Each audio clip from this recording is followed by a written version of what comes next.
Hello, hello, hello, hello, hello, hello. Welcome once again to Not a Prog Reborn, but welcome once again to more Magic the Gathering spoiler review for the upcoming set Lorwyn Eclipsed. My name is M. Kostler. Thank you so much for joining me this evening, this afternoon, evening, wherever you are. The middle of winter, so it is already fairly dark where I am. So I'm already considering it evening. We have done 2 streams so far this week of Lorwyn Eclipsed spoilers. Considering that Wizards is truncating the spoiler season to just 1 week, I've been at it basically every day, just trying to get through as many as I can so I don't have these huge streams over the weekend. And I've just been enjoying looking at the cards. As far as my credentials, I guess, longtime Magic player, been playing off and on since Onslaught Block. Most recently got back in around Bloomborough and have been pretty consistently keeping up with the game ever since. I'm primarily a Magic the Gathering Arena player for Constructed. Well, I guess I should specifically say for Standard and Limited. For Standard, I primarily do best of 1, but the metas aren't that different between the two.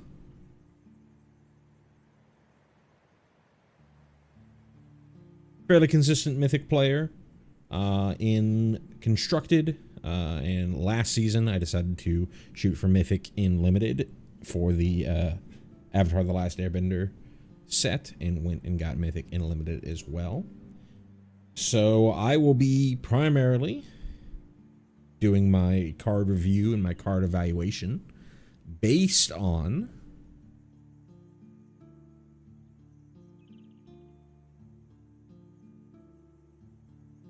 I just realized I forgot to post one of my go lives on my Discord. You can always find my Discord by typing in !Discord into the chat. You get a link and a Discord invite. Anyways, like I said, I'll be primarily doing my card ratings and my card evaluation on Standard and Limited.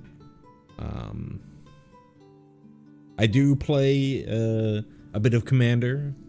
That's what I primarily do my paper play as.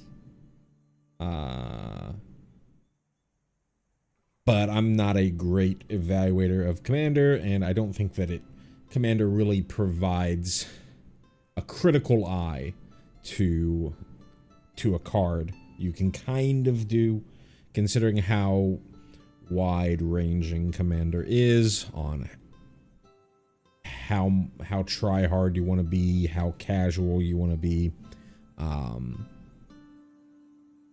Any card can find a home in some Commander deck. So I don't think that it is all that interesting to rate from Commander perspective. If there are cards that I think might go well in my specific decks, particularly I mostly play Prosper, Abdel Adrian, and Old Rutstein, then maybe I'll bring it up for those, but I probably won't. If you're looking for a Commander perspective, there are plenty of other great content creators out there. MTG Goldfish is my favorite of them, but there's Command Zone, there's Commander at Home, though I don't know if Commander at Home does a lot of card reviews like that, but you have different places to go for that perspective. We got all the way through to the beginning of the multicolor cards. But as I've been saying, we're doing... WotC is releasing these previews fast and furious, so we're going to do just like we did last stream, where we catch back up through any of the colors that we have already gone over, through those cards until we reach where we last left off. So we're going to try and speed along through those, unless obviously there's important things to talk about with there, and then keep pecking away at this extensive list of cards. When we do an evaluation, the first time that we see a non-evergreen mechanic, especially if it's a highlighted mechanic for the set, I will bring up that mechanic, talk a little bit about the nuances of it, some of the things that you might be able to do with it. But once we bring it up once, we're not going to go back over the whole mechanic again.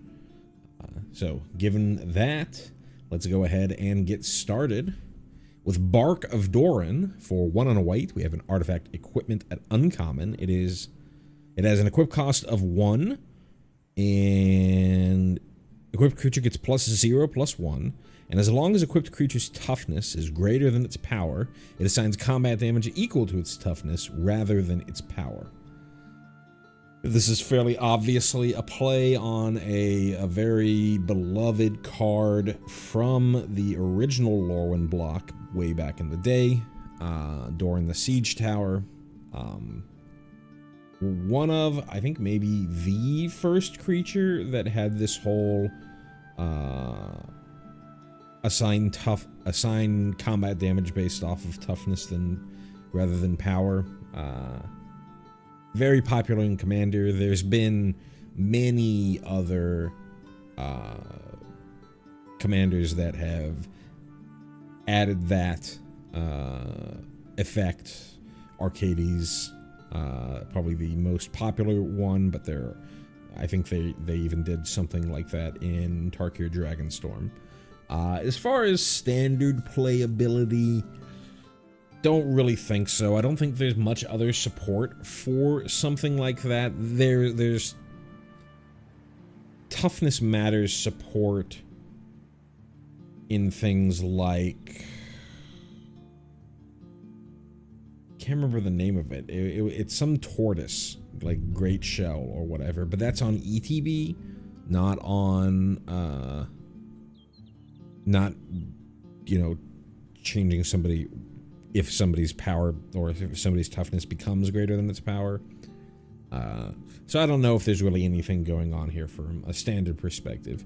From a limited perspective, 2 mana for an equipment. Equipment generally, in my opinion, unless the equipment is extremely powerful, something like a Buster Sword, or as a recent example, unless it's extremely powerful, it needs to have some way to freely get equipped onto something else. I shouldn't say that. The glider staff, it was a traditional equipment from Avatar: The Last Airbender that I thought was probably the best white uncommon, if not one of the top 3 or so to draft. And that even had an equip cost of 2. It did have an ETB, so you got some value out of it even if you weren't equipping it yet. But here, there's no ETB. The equip cost is cheap. Generally, what you need for equipment these days is either it ETB auto attaches, or it generates a token that it auto attaches. Think your Job Select, your 4 Mirrodin, stuff like that. Living Weapon for the boomers out there. And this doesn't do any of that. It does have a relatively cheap equip cost, but the effect is kind of just cute more than anything. There are tree folk in the set which do have fairly high toughness, so maybe if you're like some sort of tree folk tribal deck, maybe there's something going on here, but I'm gonna say this is probably not that great in limited either. Brigid, Clucken's Heart. Yeah, Clocken. That's what I decided on how to pronounce that. Brigid, Clocken's Heart. For 2 and a white, we have a legendary creature, Kithkin Warrior, at rare. She is a 3/2, and she is our white-green version of one of these flip creatures. So whenever this creature enters or transforms back to this side, you create a 1/1 green and white Kithkin creature token, and then at the beginning of your first main phase, you may pay a single green. If you do, transform it. Broken record here, but I always like to evaluate these flip cards, these transform cards, on what you're going to get up front before we even look at the backside, because there's never any guarantee that you're ever going to be able to transform this card. Here, that's a 4/3 worth of power across 2 bodies for 3 mana. That's fine. It's actually decent. Anything that creates 2 creatures that have differing power and toughnesses is decent for. There's the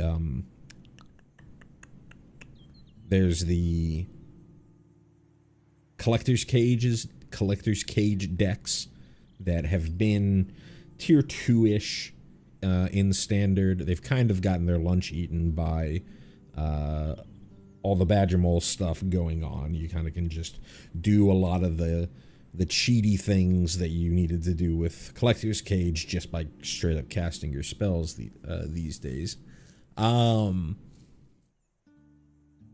But it's still something to keep an eye on. And then obviously being able to go wide, that works well with Convoke. When we see Convoke, we'll talk about it. Perfectly reasonable card. I would certainly pick it pretty highly. Well, I don't know about highly, but it's something that I would be fine with picking from a limited perspective, and just even on the front side, would be fine-ish in standard for the Collector's Cage deck. So let's see what's going on the back side. Also important, the Collector's Cage decks generally have been Selesnya, so it fits pretty snugly into those decks. So on the back side, so for 4 total mana across 2 turns, 2 a white and a green, turns into Brigid Dune's Mind, a 3/2, still the same power and toughness, that has tap, add X green or X white, where X is the number of other creatures you control. Important to see other creatures you control. It does not count herself. Given the fact that you created a 1/1 Kithkin creature token, you'll at least be able to tap this for green or white, as long as your opponent wasn't able to deal with that token. Also important to note, when you're transforming, this version of transforming, it leaves the creature on the battlefield, so it's not regaining summoning sickness or anything like that. So when you flip it, you would be able to immediately tap it for X green or X white. And that's pretty nice. Again, I just don't really know, given that we have Badger Mole Cub. Is that just kind of eating this thing's lunch? Again, it works decently with Badger Mole Cub. and because it's an activated ability that produces mana, so you would get an extra on top. And then Badgermole Cub is also something that is generating multiple bodies, so maybe, you know, there's a lot of versions of like Gruul Hoof or Selesnya Cub, stuff like that, that are just trying to generate tons and tons of mana, and then you do something like a Nature's Rhythm to go find a Ouroboros, or if you have like a ridiculous amount of mana, then you can go find a Hoof. And maybe this allows you to go just generate so much mana without even having to tap a bunch of other stuff. One of the problems with those Hoof strategies is the existing Hoof strategies, and kind of one of the reasons that they're playing that Spider Manifestation card is sure you generate out a lot of mana fairly quickly with Badgermole Cub, but you're having to tap a lot of your mana dorks in order to actually cast the Hoof. And so you end up playing the Spider Manifestation card because it's going to auto untap because you played something that had mana value 4 or greater. Something like Brigid here would mean you wouldn't have to tap nearly as many creatures to likely get enough to Hoof. So you're much, much, much more likely to be able to kill your opponent on your Hoof turn. So yeah, I think even in a world with Badgermole Cub, I think that this does slot in fairly well into those decks. And then obviously we talked about the synergy in Collector's Cage decks. Will this be better than the card from Thunder Junction that it's a 1/1 and creates a 3/3, and then it has a different activated ability to give all your creature tokens like a +1/+1 counter and trample? I don't know about that, but given that you can consistently regenerate or recreate an extra creature as you need it by flipping back and forth between the front side and the back side of Brigid here, yeah, I could see play in 2 different decks in Standard. And then from a limited perspective, yeah, I mean the front side's perfectly fine. It's not like incredible for value, and then you know, being able to just power out your hand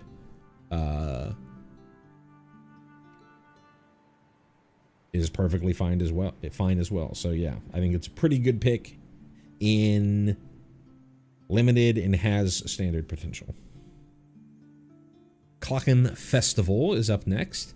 For 2 and a white, we have a Kindred Enchantment Kithkin at uncommon. It says when this enchantment enters, create 2 1/1 green and white Kithkin creature tokens. And you can pay 4 and a white to create a 1/1 green and white Kithkin creature token. So this is our first time today seeing the Kindred keyword. If you are a boomer, this is the same mechanic as what used to be called Tribal. When you see Kindred, you see that this is an enchantment, but it has a creature type, in this case Kithkin. It means that in any instance where you would trigger off of the particular creature type, in this case Kithkin, in any instance where you would trigger off of that type by either casting it or beholding it or entering the battlefield or sacrificing one of those or whatever have you, this counts for it. This counts as if it were a Kithkin creature. Well, I shouldn't say as if it were a Kithkin creature. If it says specifically it needs a Kithkin creature, or whichever kindred type that it ends up naming. Kindred goblin, kindred merfolk, whatever.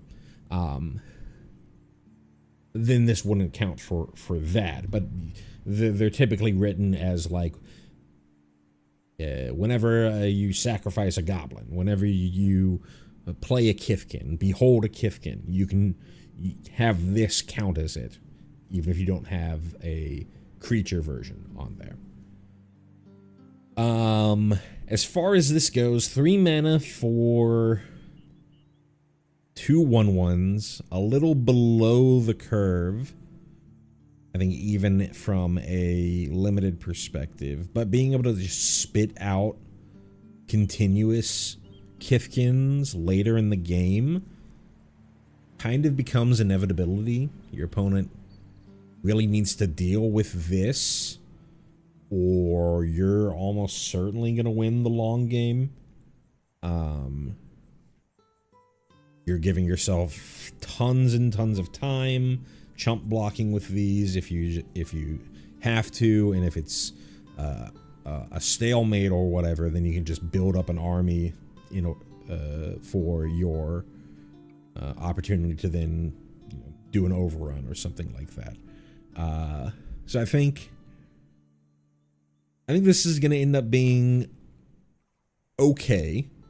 The 3 cost and being sorcery speed is a little annoying, but if you are trying to be a little more controlling from a limited perspective, then this ends up being a lot better.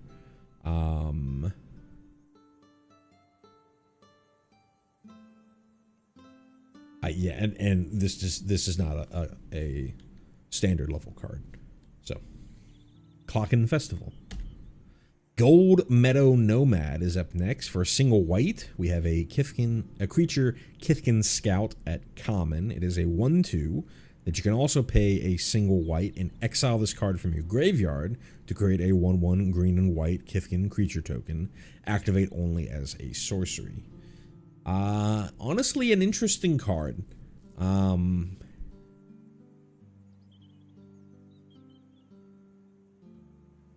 If there is some sort of aggressive Kithkin deck in Standard, then, you know, being able to eke out any, like, sliver of card advantage, which typically your, like, aggressive white-based decks don't have a ton of, this gives you something. It's also interesting in that there's things like Enduring Innocence, which trigger off of creatures with power 2 or less entering the battlefield. You know, you can have your Gold Meadow Nomad either get killed for some reason, or you chump block with it, or whatever have you. And then you can just, for no cost of a card in your hand, just create a 1/1 out of nowhere, and then draw a card off of that trigger. Or it's a token, so similarly with if you're doing something like a Caretaker's Talent, draw a card off of that. So this seems fairly innocuous, but it's honestly not that far from a constructed level card. In limited, generally 1-drops are not all that important in limited unless the format is super, super fast. Because people are just more creature centric, and so this thing is just going to get lost in the sauce later. So I don't know how high I would pick this in limited. If there is an exceptionally fast white-based aggressive deck, then sure. But if you're just trying to do like mid-range soup, which a lot of limited decks end up being, this is going to be kind of on the low end. Kith Keeper is up next. This is a terrifying image. For 6 and a white, we have a creature elemental at uncommon. It is a 3/3 for 7. Okay, it better have a absolute bombing set of abilities. When this creature enters, create X 1/1 green-white Kithkin creature tokens, where X is the number of colors among permanents you control. So that's our first instance of Vivid.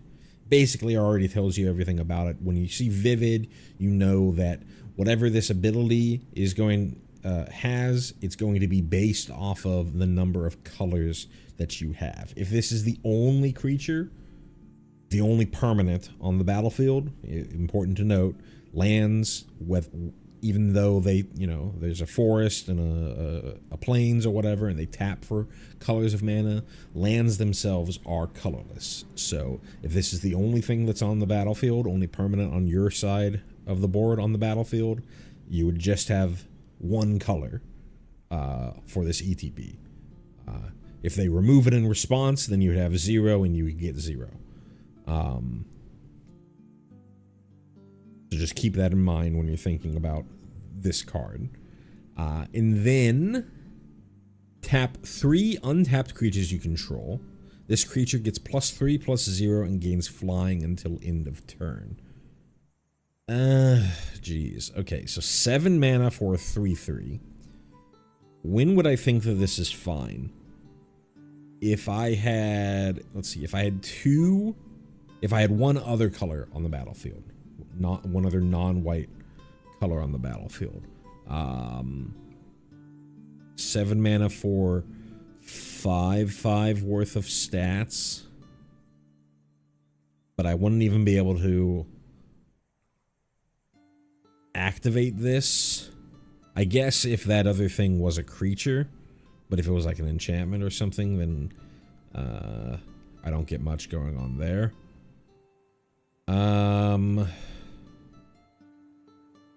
I think you would probably need 3 other colors. Also important to note that this caps at 5. There's only 5 colors in Magic. So the best that you can do is 7 mana for 8/8 worth of stats that you can then tap 3 of them to basically give their power to this and then give it flying to jump over. I mean, that's going to kill very quickly, but it doesn't give any toughness. I don't know. This seems like a little much. I think you probably need at least 3 total colors to be okay with this.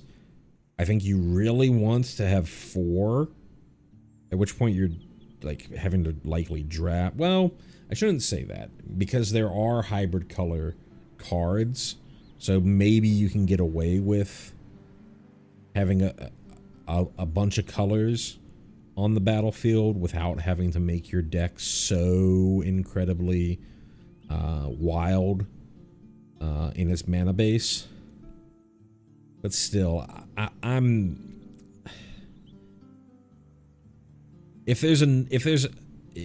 they end up spoiling, or if we end up seeing later that there's a number of different ways that you can have like a single creature be chromatic, you know, all colors or whatnot, fairly easily, then maybe this gets a lot better. But if you're having to like stretch and try and like piece together a bunch of colors, then I think this is going to be rough. Not a huge fan of Kith Keeper, and it's certainly not a standard level card. Meander's Guide.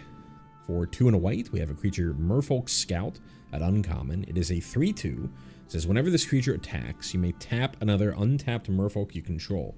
When you do, return target creature with a mana value 3 or less from your graveyard to the battlefield. Funnily enough, if you get to attack, if you're playing against this card and you let your opponent attack, and then you kill this in response to its attack, to its trigger going on the stack, it can bring itself back. So if they have another merfolk to tap. So just keep that in mind, limited gamers. You're going to want to let them go to start of combat, beginning of combat, before declare attackers, and then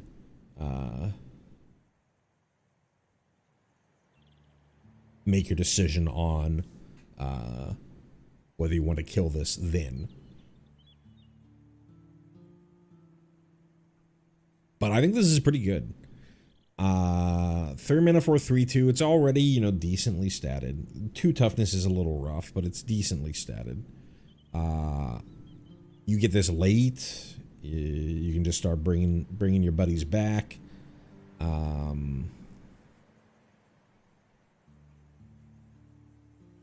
It's just nice little. It works well with the It works okay.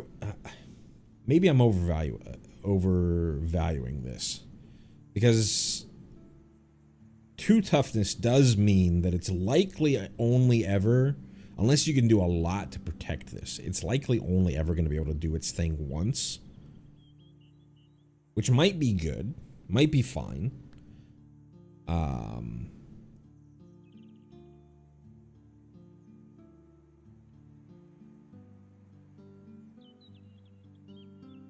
I think if you can protect it, if you can somehow give it a little bit of extra power, if you can clear the way, it could be nice. But then you're also having to make sure that you actually have things in your graveyard already.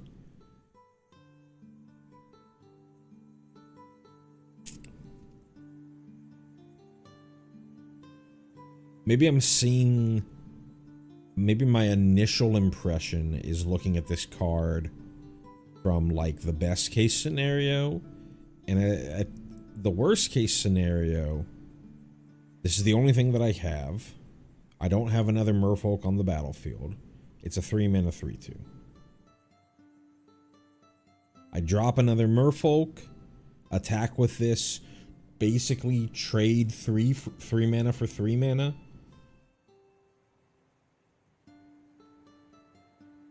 Kind of just cashing this in for something else. It's probably fine, but it might be a little worse than I was initially thinking. And then there might be some fun stuff that you can do in Constructed with something like this.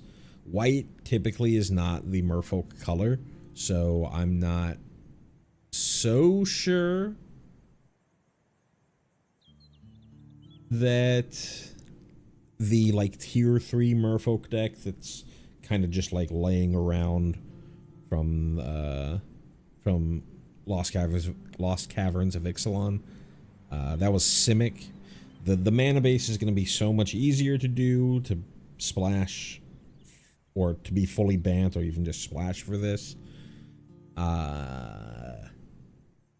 Maybe there's something going on there, but I think this is fine. There are things that I should also one thing I should bring up.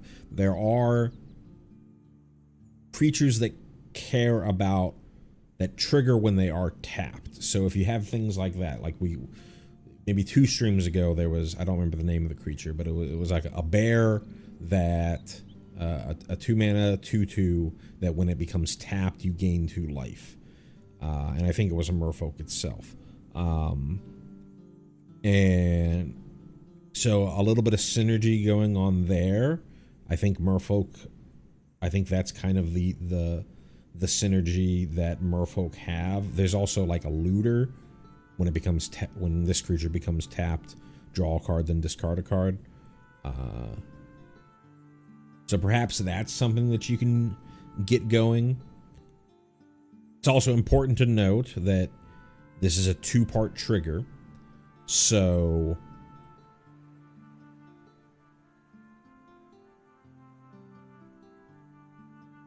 that's why you're able to do that if you go into attacks and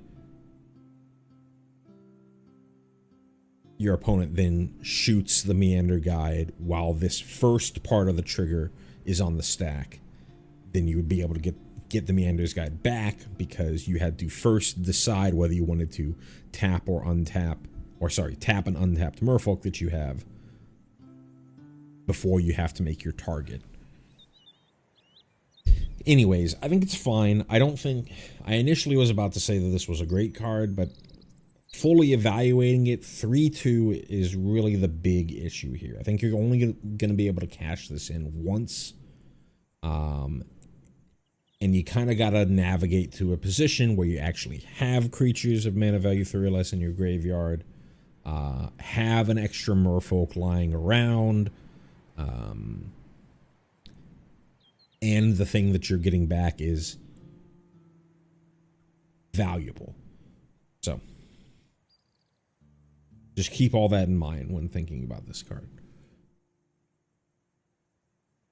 Reluctant Dune Guard. I'm going to say Dune Guard. Reluctant Dune Guard. For 2 and a white, we have a creature, Kithkin Soldier, common. It is a 4/4 that enters with 2 -1/-1 counters on it. So 3 mana for a 2/2, just on its own.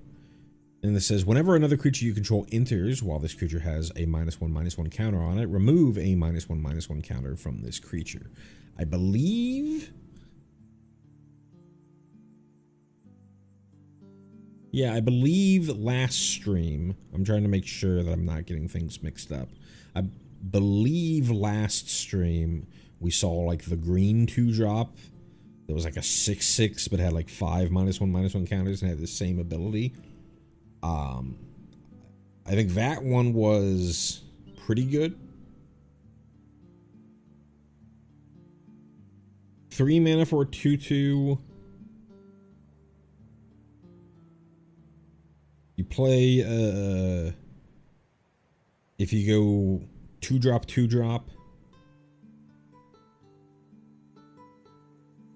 brings it up to a 4/4, and then you attack. That's probably, that's not an unreasonable line in limited. Or maybe even just a 3 or 4 drop that generates a token or something like that. That's not unreasonable. I think this is fine. And all these creatures, important things to think about. We haven't seen Blight yet this stream, but important things to think about when we see Blight cards is all these creatures, because there's a number of different creatures that have this effect where it's like, hey, if you have a -1/-1 counter on it and you do something, then you get to remove them. These are all great Blight targets because they just sort of heal themselves, if you can think about it that way.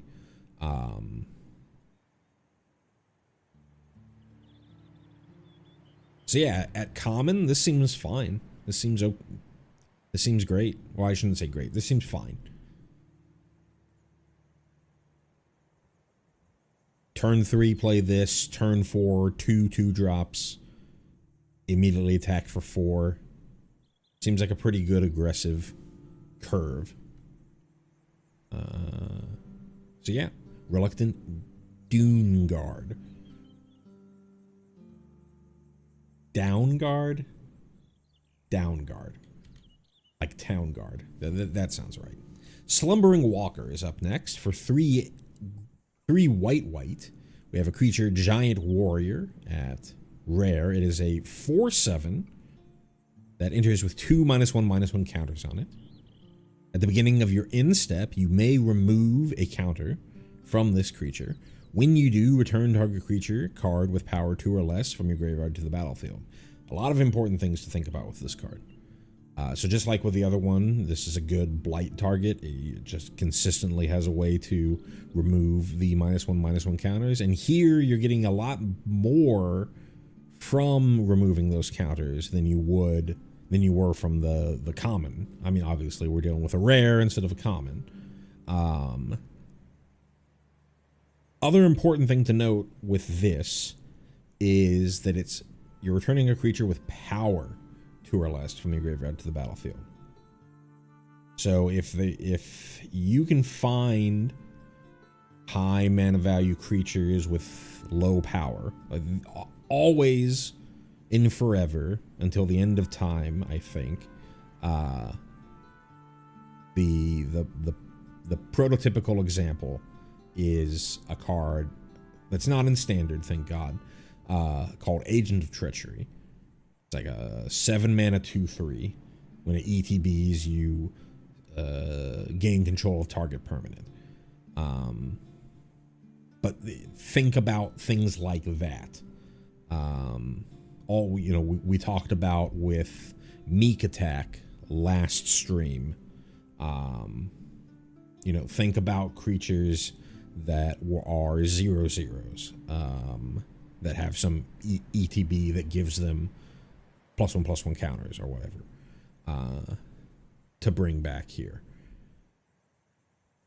5 mana for as it enters, a 2/5 that if they can't kill it that turn, you likely get to bring something back from your graveyard. This is from a standard perspective. You're likely going to bring something back from your graveyard for value because you built your deck around this card. That's fine. It's a little mid-rangey, but I think that's fine. Let's see. Is this something like this can bring back Badgermole Cubs? This can bring back Aang Swift Saviors. It can't bring back an Appa. There's some other good 2-power creatures.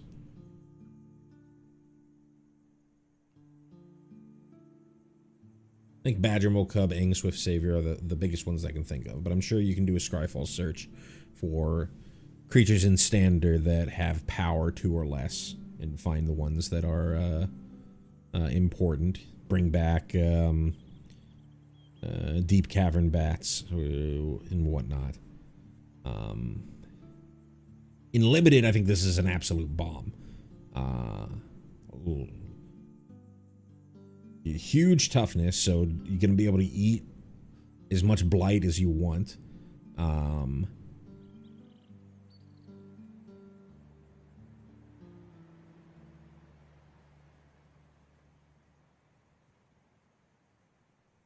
You can blight other things to have them die, and then if this still has -1/-1 counters on it, then you can bring those things back with this. Just extremely difficult to get through. Only costs 5 mana. Card advantage. This seems like an absolute bomb in Limited. And if there is some sort of mid-range pile, then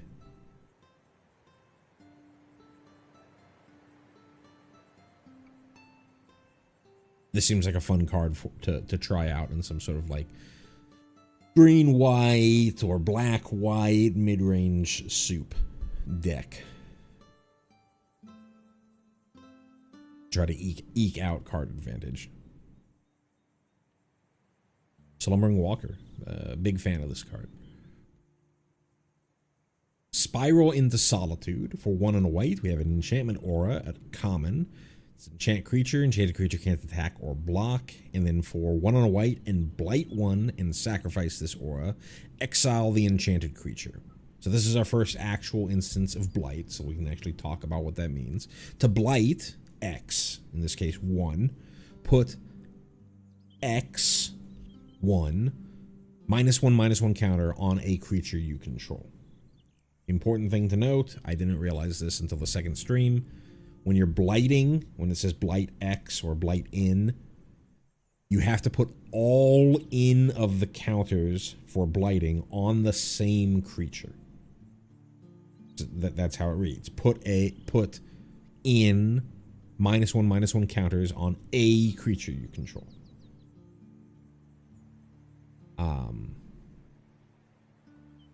But we just saw that there's plenty of ways to, sure, you're like shrinking your creatures, but there's plenty of ways to shrug that off, even shrug that off for value.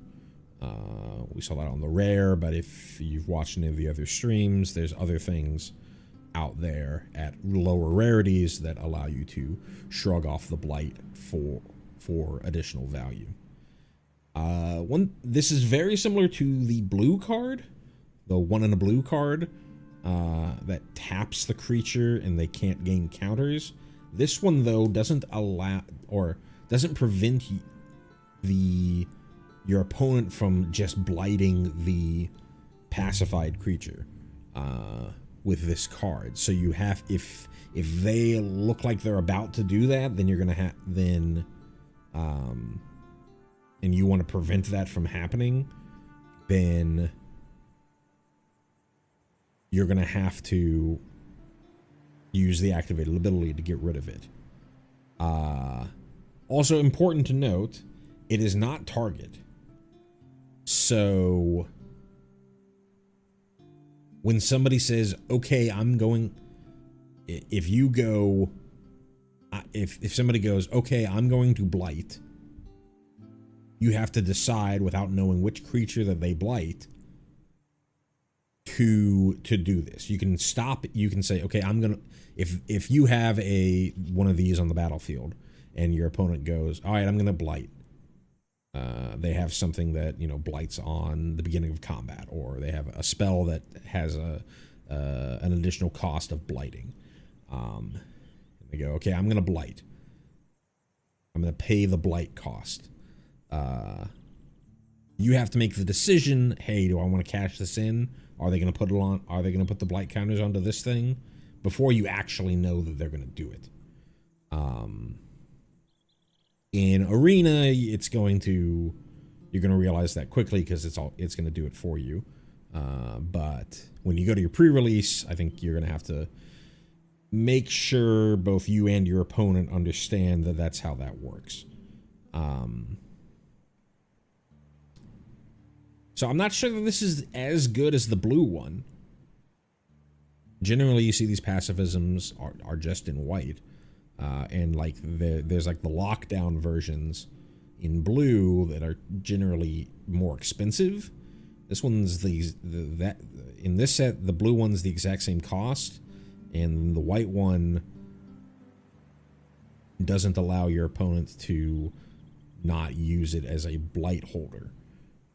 So it's still, you know, it's still cheap removal in limited, but you gotta be cognizant of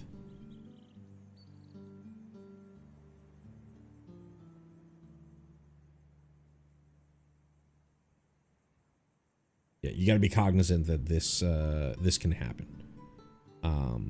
Also should note, we saw Runaway Together spoiled yesterday, or I talked about Runaway Together being spoiled yesterday. All of these pacifism style removal spells with a common Runaway Together, you're gonna have to realize, you're gonna have to keep in mind that it's not actual permanent removal. This one you can cash it in and make it actual permanent removal, but your opponent does have the ability to get that creature back in action. Anyways, Spiral into Solitude. Obviously not a standard power level card. Pacifism hasn't been standard playable in a long time. Thought Weft Imbuer is up next. For 3 and a white, we have a creature, Kithkin Advisor, at uncommon. It is an 0/5 that says whenever a creature you control attacks alone, it gets +X/+X until end of turn, where X is the number of Kithkin you control. This being a Kithkin itself, you would at least get +1/+1 for any creature attacking alone. And then thinking back to the Kindred enchantment that we saw, that would also count as a Kithkin towards this total.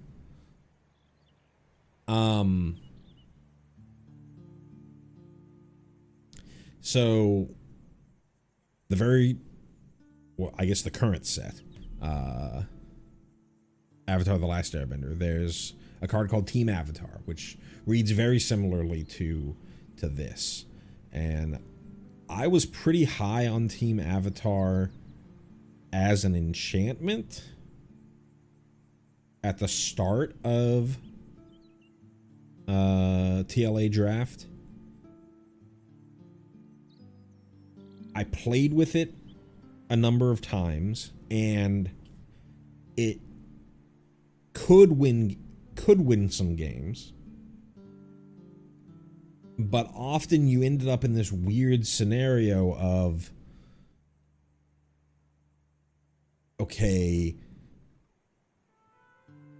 let's just attack with one thing over and over, and your opponent is just like, okay, I'm just gonna chump.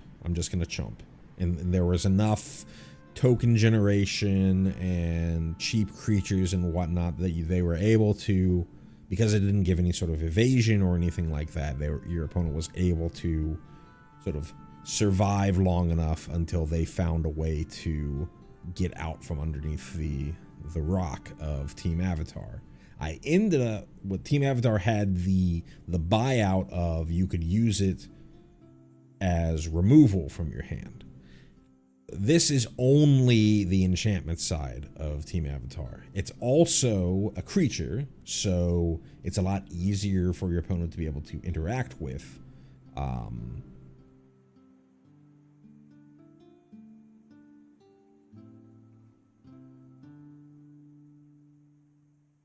And then this is not that, it's an 0/5. Sure, you can attack. This can be the thing that you're attacking with if you've got a number of other Kithkin, so that it ends up being a little bit more powerful than that. But I'm not that high on this card, because I ended up not being too high on Team Avatar as the enchantment side, and this doesn't have the buyout of removal like Team Avatar did.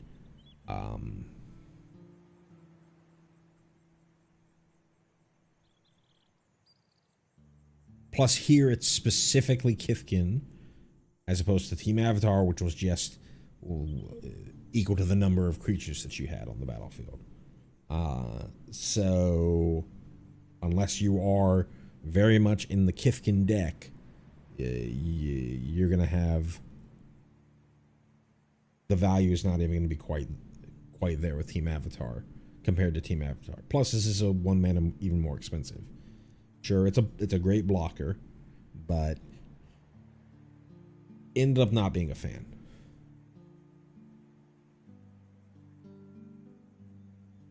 Tributary Vaulter is up next for 2 and a white. We have a creature Merfolk Warrior at common. We have another one of our flying Merfolks. It's a 1/3 with flying.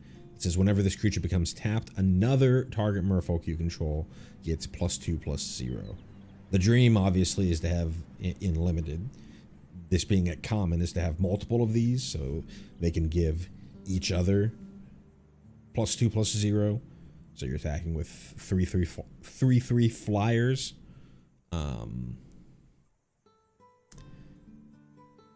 3 mana for a 1/3 flyer, though, that's a little on the weak end.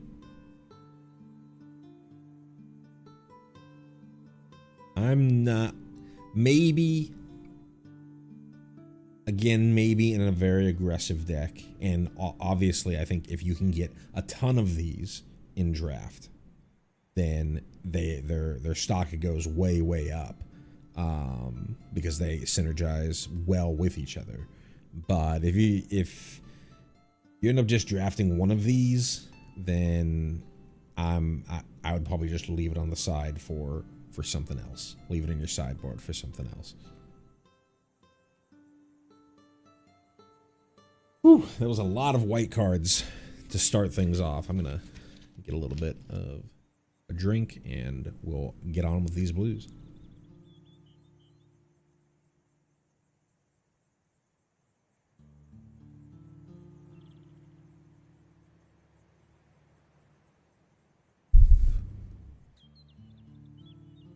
Up next is Aquatex Defenses. For 1 and a blue, we have an enchantment aura at common. It's got flash. Enchant a creature you control. When this aura enters, enchanted creature gains hexproof until end of the turn, and enchanted creature gets +1/+0.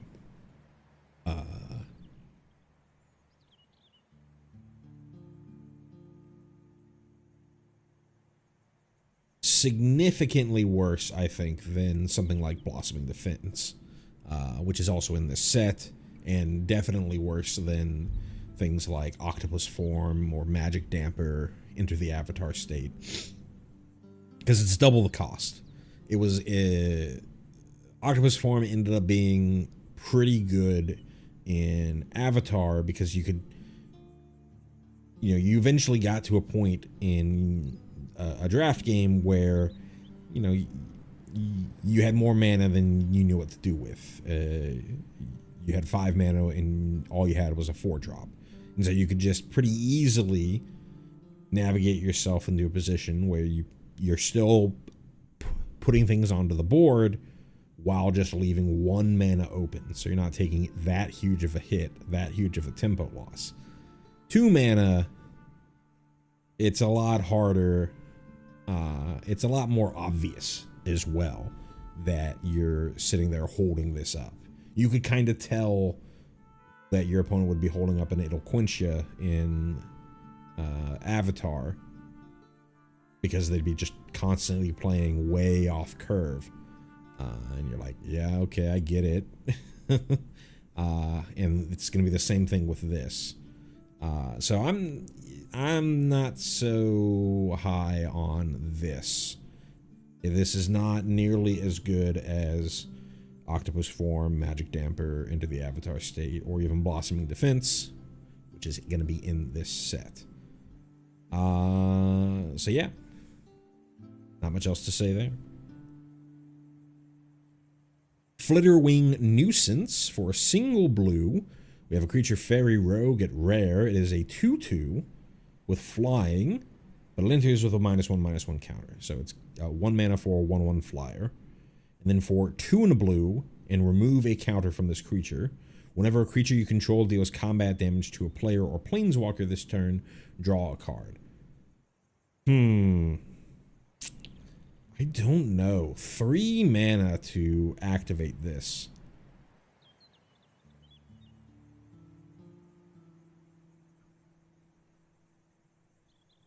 Turn it into a 1 mana 2/1.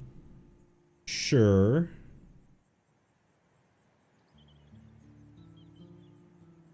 Then draw a card? I don't know. The I don't know is from a standard perspective. I guess it doesn't say remove a -1/-1 counter. So you could, be playing like Spyglass Sirens or things that generate map tokens. You explore onto the Flitterwing Nuisance. Important thing to note, I haven't discussed it in any of the other streams, is because it hasn't really come up just by looking at these cards, but if a creature has a -1/-1 counter on it, and you go and you have some effect that puts a +1/+1 counter on it, that's the same as just removing a -1/-1 counter from the creature. You don't have 2 different counters on the creature. It just removes the other one. They cancel each other out and they both go away.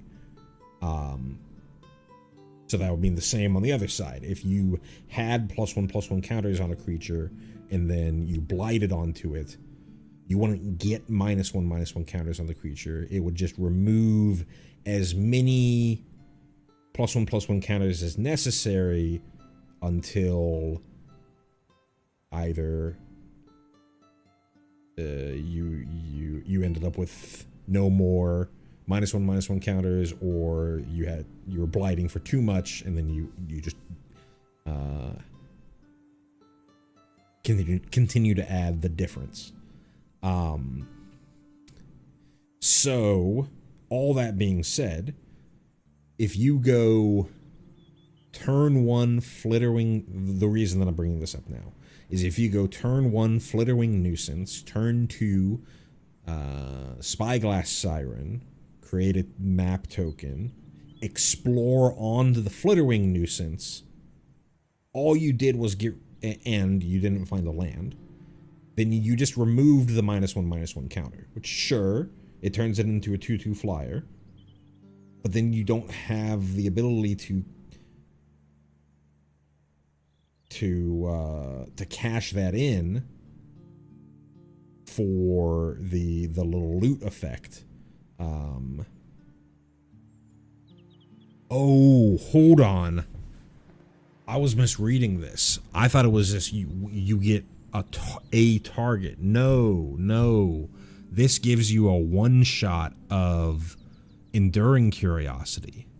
It just gives you whenever any creature you control deals combat damage to a player or planeswalker, draw a card this turn. And it is written in the way that you want it, like Enduring Curiosity. Okay.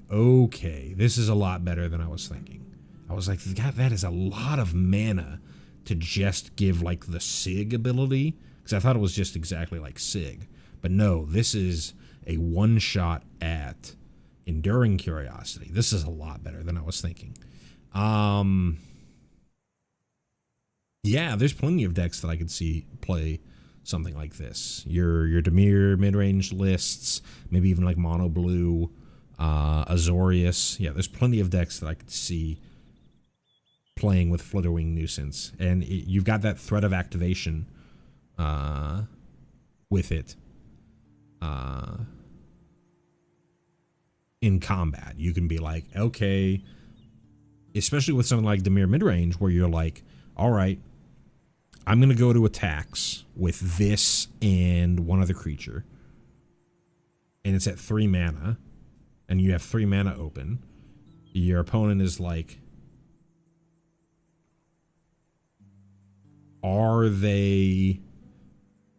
you have the option of either you're representing ninjutsuing and Kaido, or you're representing activating this, and your opponent's kind of in that bind of which one is it going to be. So yeah, this is very playable in Standard. Now that I realize what the card actually does, this is very playable in Standard. And once you activate it once, this now becomes a great target for those explorers from your map tokens, from your Spyglass Sirens. Yeah. Great card. Very, very good card. Limited, yeah, still also very good. 1 mana, a flying man that you can cash in to refill your hand at the right moment. Yeah, extremely good.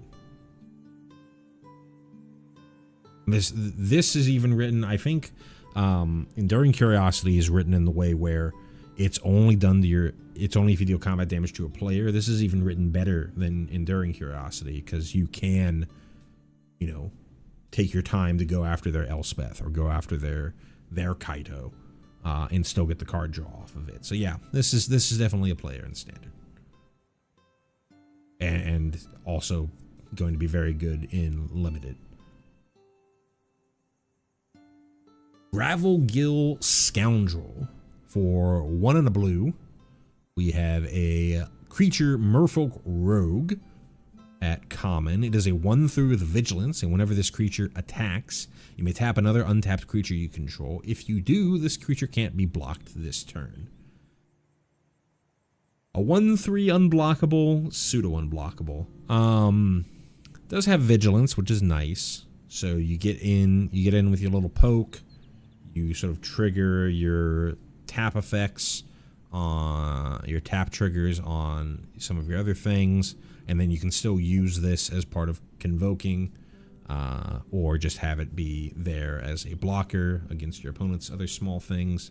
It's fine. This kind of works pretty well with the 1/3 flyer that we talked about, the white flyer that we talked about a little bit earlier, because you give this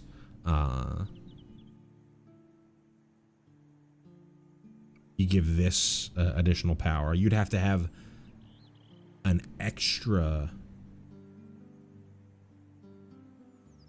because I think that was an attack trigger. You would have to have an extra merfolk lying around to tap for the Gravelgill Scoundrel. But yeah, it's probably gonna be fine. A fine limited card, not like huge, but reasonable. Lockmare is up next. For 1 on a blue, we have a creature Horse Serpent. At Mythic, it is a 4/5 for 2. Obviously, there's going to be something that we're going to read here. Hey, look, it enters with 3 -1/-1 counters. So it's a 1/2 for 2. But it does have 2 activated abilities. For 1 on a blue, remove a counter from this creature to draw a card. And then for 2 on a blue, remove 2 counters from this creature. Tap target creature, put a stun counter on it.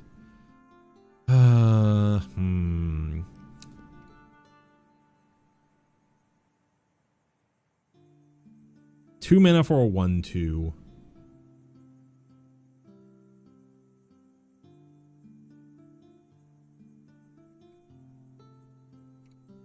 That you can then next turn turn it into a 3/4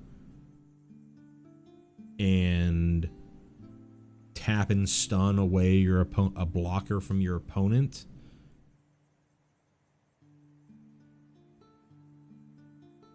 But you're basically spending your whole turn to do that, to basically give this +2/+2 and pseudo remove a creature of your opponent's. Or you can pay 1 in the blue to turn those counters into card draw. I don't know. This seems a little too cute for me.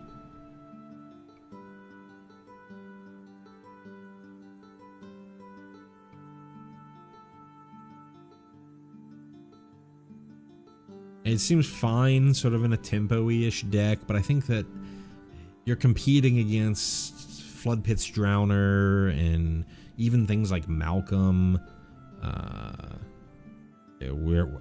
I personally think Sig's going to be very good. So yeah, I just don't know if this gets there. It certainly becomes a big hitter, but feels like it's competing in a pretty heavily a pretty heavy spot. The 2 drops, the blue 2 drops, and I don't know how well it ends up stacking up in a crowded field. Limited, this card's absolutely insane. The games are slow enough that you're going to be able to find the time to activate this at the right moment. Or even if it's a long game, you can either do this aggressively to try and rush down your opponent by turning your 2 mana creature into a 3/4 that stuns up, or you can just start drawing cards off of it. Again, another excellent blight carrier. So yeah, in limited, this is going to be a house. I just don't know about its standard playability. Lofty Dreams for 3 blue. We have an enchantment aura with Convoke. This is our first instance of Convoke. We'll go back to it in a second. Enchant creature. When this aura enters, draw a card. And enchanted creature gets +2/+2 and it has flying. So Convoke. If you played in the current set, soon to be the last set, Avatar: The Last Airbender, there was waterbending. Convoke is very similar to waterbending. There's 2 main differences. First main difference, you can only tap your creatures to help pay for its cost. But for the second main difference, you can use those if those creatures have the same color as the colored mana pips of your spell. You can use them to help pay for that part of your spell as well. So if I have 5 blue creatures on the battlefield, or really 5 total creatures, 2 of them being blue, I could tap all of my creatures and essentially play this without tapping any of my lands.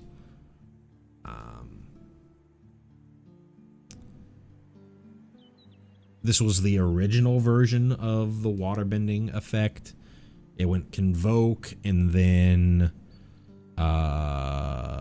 Improvise and then waterbending. They're bringing back Convoke. Convoke has been around. It's currently around in Standard on a few cards. It's one of those mechanics that they touch on every once in a while, but it seems to be a major mechanic in Lorwyn here. As far as the card itself, 5 mana for ETB draw. Creature gets +2/+2 and has flying. There's always the blowout potential with one of these auras, in that if you put this on the stack and your opponent kills the creature that it's going to be attached to, you're not going to get the card draw from the aura entering, because it's just going to get fizzled.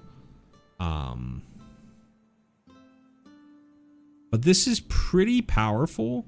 +2/+2 flying, and as long as they don't have removal at that exact moment, you're still cantripping with this. So even if they kill that creature later using some other removal, it's not like you got 2 for 1, which is one of the big issues with auras for most of the history of Magic. So I think this is all right. Giving it flying is all. Giving a creature flying that otherwise wouldn't have it is generally pretty good. And especially being able to convoke this out, making it not actually 5 mana, is also very good. So yeah, I think this is going to be fine in limited. Pestered Wellguard for 3 and a blue. We have a creature, Merfolk Soldier, at uncommon. It is a 3/2 with whenever this creature becomes tapped, create a 1/1 blue and black fairy creature token with flying. This is great. We just saw with Convoke, you want to be, or you can be using your creatures to help pay for your spells, and now you get value for tapping them. In the same way that you had things that gave you value in Avatar for using them as part of waterbending. And this generating 1/1 blue and black flying fairies, those are pretty significant creatures. Well, once you add flying to something, it becomes much more imposing for your opponent, because it's much harder for them to just, leave something back for a flyer than it is for things on the ground. So yeah, this is a pretty high pick. 4 mana for a 3/2, kind of on the weekend, but if you have any sort of consistent way to tap this, to clear the path for just attacks, or tap it as part of Convoke, or we just saw there's been a number of creatures that have attack triggers that require an additional cost of tapping something else, getting value off of that. This is a pretty good value engine off of your Convoke stuff and your extra tap stuff. So yeah, I think this is a pretty high pick in those decks. Stratosorer, 4 and a blue for a creature elemental at common. It is a 3/4 with flying. When this creature enters, target creature gains flying until end of turn. So 5 mana total for a 3/4 flying that ETB bounces, or not bounces, ETB jumps one of your creatures. It's all right. But this is one of our land cyclers, and they're very interesting to note here. Well, when I first saw these, I didn't fully realize until another one was spoiled. This is basic land cycling for 1 and a blue. Basic land cycling. This is not island cycling because this is a blue card. You can get any color of basic land for this cycling, which is, I think, what they're trying to do. They're being like, okay, they've mined the land cycling, the island cycling, the forest cycling, all that kind of stuff for a while now. They kind of hit it out of the park with Lord of the Rings, with them being only 1 mana, but in standard, you know, we've had the 2 mana generic land cyclers for each color for a number of limited sets recently. Here, it costs a color, so you can't use this.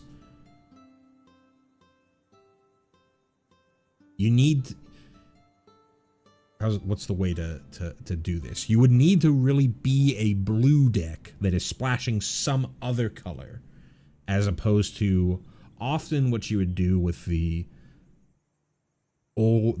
existing versions of your land cyclers is you would have that card. You could just have that card in a deck that is primarily the color of the land cycler that you had. You know, you're playing the Sabertooth Moose Lion or whatever in your green deck, sure. But you could also be primarily a red deck splashing green, and then you'd be playing Sabertooth Moose Lion in order to make sure that you hit your few green mana sources, while also keeping you hitting your land drops. Here, when you draft this, you need to be in blue splash. I would think you would want to be in blue splashing a different color. Sure, you can still just go get an island with this if you already found your other color, and you have cards with multiple blue pips, but this is definitely going to help you a lot in a vivid deck, 3 color decks, 4 color decks, which is what these elementals are going to be want to generally be in, because you can go and get the random third level of splash in your deck, no matter which one that you're still looking for from this single card. So I think if you are a vivid deck, these are going to be pretty valuable for you. You know, you're a base blue vivid deck. Snap this card up, regardless of how good the actual creature is. And the creature's fine. There's nothing to write home about, but it's fine. But just making sure that you can get your 3rd color of splash consistently with something like this is going to be very important in those vivid style decks. I don't think any of this stuff is that standard playable, but this is very important, I think, for the vivid decks in limited. And that'll basically be my evaluation for any of these that we're going to see. I believe that just like with the other limited sets, there's going to be 1 per color, but they're all going to be basic land cyclers.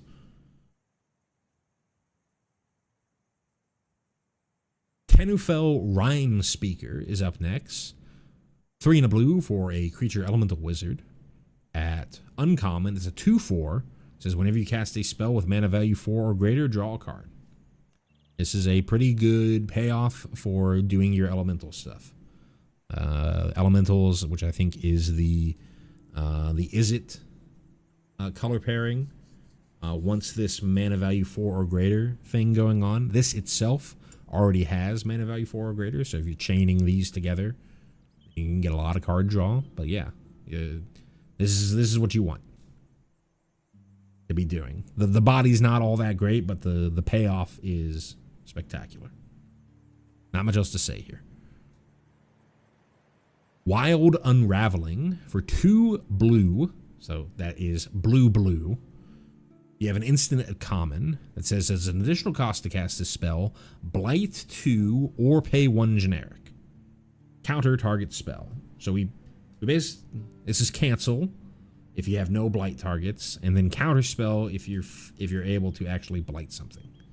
At common. I think this is also, you're gonna need to be pretty heavy blue because you're still gonna have to pay double blue pip, but this seems pretty good.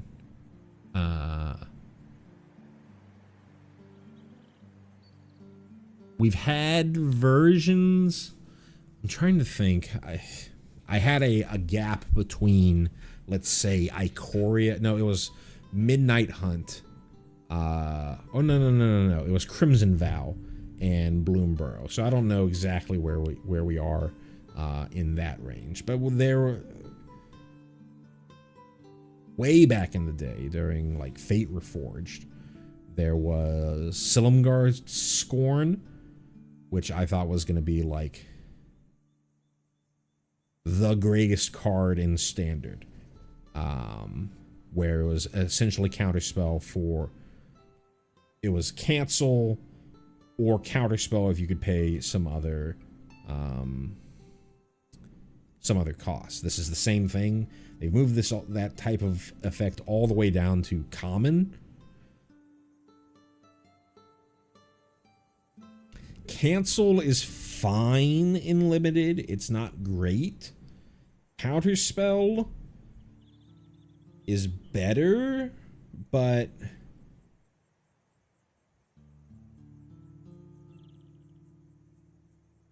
it's still not as impactful as in Constructed, because each individual card is going to be so much worse unless you just get very, very lucky and you holding up your mana lines up with your opponent's bomb. You often are much more proactive in limited, so you're not holding this thing up forever. If you're trying to just sit there and hold this up, it's going to be very, very obvious. Even if you're just holding up 2, it's going to be very obvious. The same way I talked about, you would see people holding up It'll Quench Ya in Avatar, and it would be fairly obvious.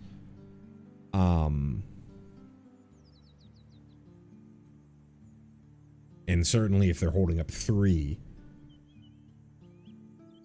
light bulbs are going to be flashing. Still think that this is going to mean the format is going to slow down quite a bit,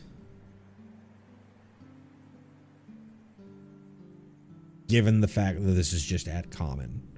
You do have to be heavy blue, but I think this is going to slow the format down. Do I think that it is standard playable? I don't really think so. Your actual factual control decks, like your Azorius control or your Jeskai control, they have No More Lies, and 3 steps ahead is just significantly better, even if you're always having to pay 3 for the cancel portion of that, because you can pay more later to dig through your deck. And control decks generally are not going to have, your traditional control decks are generally not going to have creatures sitting around to make this actual counterspell. Maybe in a world, maybe in like an Azorius Tempo deck, you know, there's the decks that are playing like Angswift Savior and Aven Interrupter, things like that. Maybe those decks might find a spot for this, but are they, if you're trying to do tempo stuff, are you really wanting to significantly reduce your clock? Probably not. So I'm not so sure there either. I don't know if this reaches standard power level.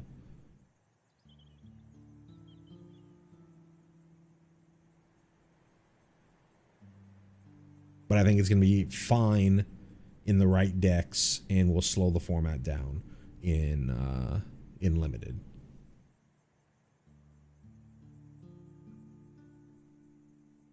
On to black.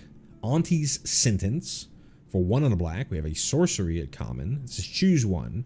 Target opponent reveals their hand. You choose a non-land permanent card from it. That player discards that card. Or target creature gets -2/-2 until end of turn. They've done a type of this card like a billion different times over the last few sets. Poison the Waters, Daily Indoctrination, all sorts of stuff like that. And they keep experimenting on trying to figure out when what they can do to make this effect good. And it's always just like they're constantly tweaking the knobs a little bit. Like, does the Thoughtseize, does the duress part, is it actually a duress, or does it hit permanence? I think this is the same text as Daily Indoctrination, but I think something like Poison the Waters was instants and sorceries. This one I still think is probably the best of what they've done.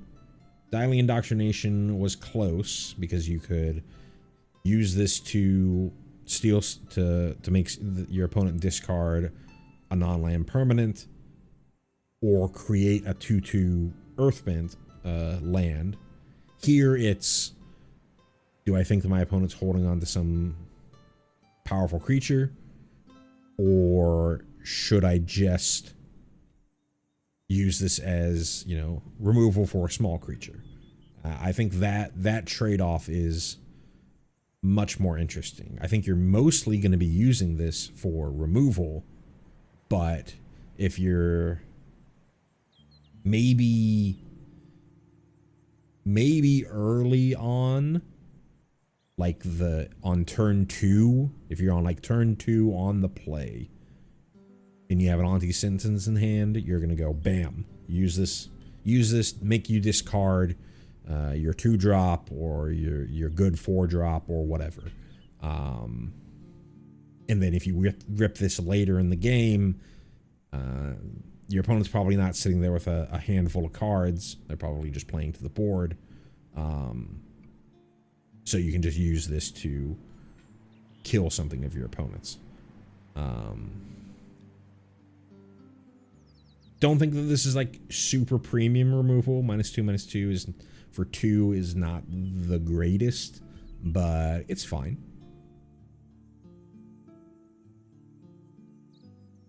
Blighted Blackthorn is up next for 4 and a black. We have a creature, Tree Folk Warlock. Where's the face of this thing? Oh, there it is. It's on the trunk. Anyways, there's a Tree Folk Warlock at common. It's a 3/4. It says when this creature enters or attacks, you may blight 2. If you do, draw a card and lose 1 life. So could be 5 mana ETB, or a 5 mana 1/5 that ETB drew you a card and lost you a life. Then you attack with it, turn it into a -1/3 to draw you a card and lose you a life. Likely just gets eaten on the attack because you're on turn 5 when you had to play it first. This is still probably fine. There are worlds where you play this and you just need something to gum up the works. You don't cash it in for any of its card draw, or at least on the ETB, you don't cash it in for its card draw. You just have it sit out there to block your opponent. It's gonna be a pretty big stop sign for your opponent. And then when you navigate to the point where you need that card, you need to start cashing it in for card advantage, you flip the switch and start attacking. Fine for a control deck, I think. Obviously 5 mana though on the slow end for something like this, but it's not horrible in some sort of control list. And that I'm under the assumption that this is your only creature. You can obviously be blighting your goblin tokens and whatnot, and basically sacrificing them to draw a card and lose a life, at which point that becomes way, way, way better. So yeah, this is a pretty playable common. Darkness Descends. For 2 black, we have a sorcery at uncommon. Put 2 -1/-1 counters on each creature. Take a sip of my soda before I talk about this.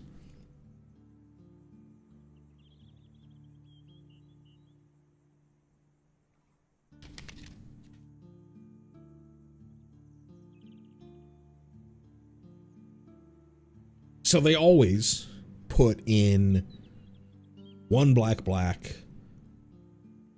All creatures get -2/-2 until end of turn. That's been a card that's been in limited for, I think, since Drown in Sorrow, way back in Theros. That's when I remember it. But they've had a version of that effect over and over and over. There was Ruinous Waterbending in the last set.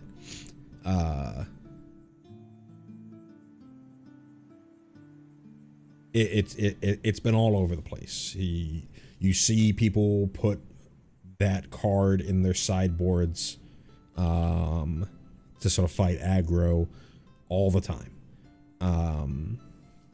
even in standard. But it's always a sideboard card. It's not really ever a main deck card. This one's a little weird because it costs 1 more, which you would normally think is a death sentence. But these are permanent -1/-1 counters. So you're doing the whole like mini sweeper thing, but you're also just making everyone you're assuming that you're fine with your board dying if you're casting this. But you're both killing a bunch of stuff on your opponent's board and making anything that would have survived way weaker.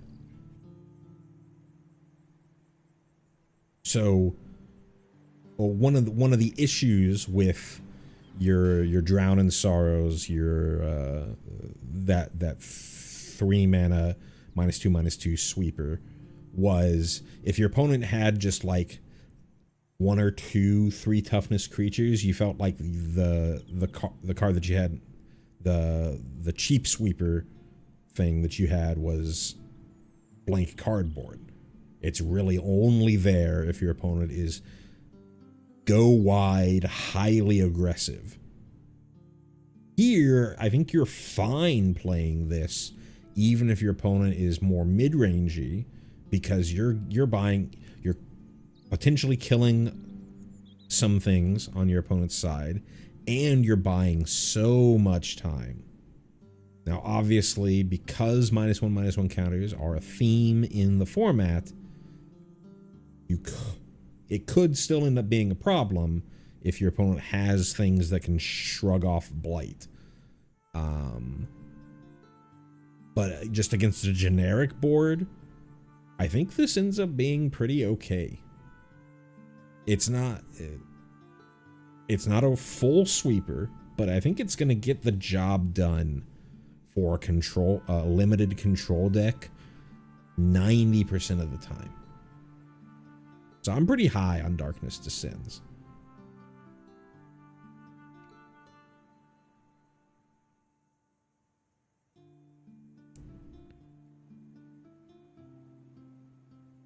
Gnarlbark Elm is up next for 2 and a black. We have a creature, Treefolk Warlock. Jeez, Treefolk Warlock. That is hard to say. At uncommon, it is a 3/4 that enters with 2 -1/-1 counters on it. So a 3 mana 1/2 to start with. Then you can remove, then for 2 and a black, so the same cost as it was to cast, plus remove 2 counters from this creature to give target creature -2/-2 until end of turn. Activate only as a sorcery. So you can't do this shenanigans in combat, but you can certainly, you know, go for an attack. Let your opponent sees this thing out there.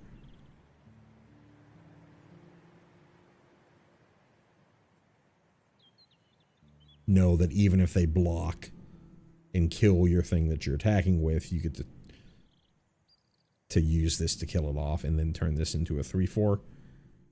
It's a good blight holder.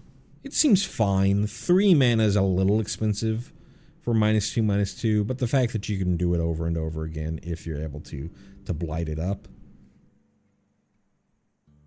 I think does mean that that this is pretty difficult for your opponent to play smallish creatures. Even if you're not able to blight this over and over again, you get sort of one shot at removing something important on your opponent's side, and then you have a 3/4 that's going to block a lot of their small stuff. So I think this is fine. Grave Shifter. This is actually a reprint from Modern Horizons 1. For 3 and a black, we have a creature Shapeshifter at uncommon. It is a 2/2 with Changeling. It says when this creature enters, you may return target creature card from your graveyard to your hand. Way back in the day, so during my first time around in Magic, card Gravedigger was all basically in every core set. I want to look up when the last time that they actually printed Gravedigger. Scryfall Gravedigger. I'm sure it's going to show up in like Core Set 2020. Interesting. I don't remember it being in Core Set 2020. But yeah, I mean, that's 6 years ago now. Good Lord. Before that, in Amonkhet. That makes sense. But yeah, it's been quite a while since they've done Gravedigger. But yeah, just scrolling through this, it was M10, M11, M12, M15, and before that it was in 10th edition, 9th edition, 8th edition, 7th edition. Yeah, it just showed up a ton. It was a staple of Magic for a very long time. And they just haven't given it to us in a while. They've done a lot of like 4 mana return a permanent, which often ends up just being a creature.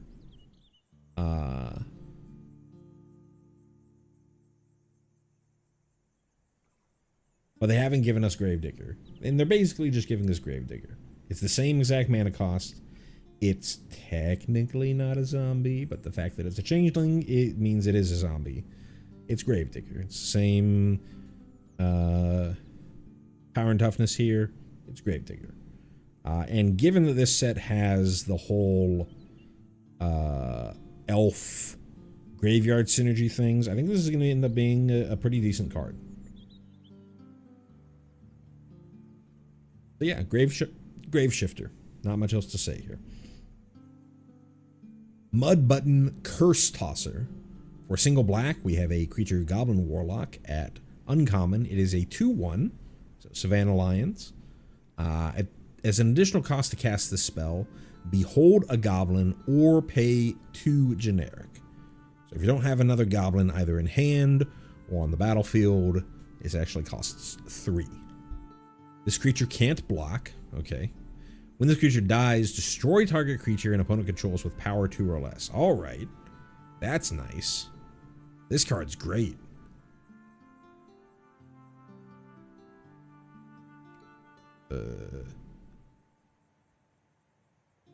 The can't block makes sense, because if you could both block something to trade off with it and then shoot something else, that would be way, way too good for a limited environment. But still, you get this out on turn 1 because you've got a goblin in your hand. You apply early pressure to your opponent, and then when it gets later, and this can't get through, well, it kind of can still get through, because if they block it, if they have anything that has power 2 or less on the battlefield when they decide to block it, then this can just kill it. And otherwise, you can just wait to a point where you can blight this to death and then kill something with it after it got blighted to death. This is a great card. Easy, I think probably an easy first pick in draft. Goblins in standard, like this might even be standard viable. I don't know how good Rakdos goblins will end up being, but it's something to certainly look at.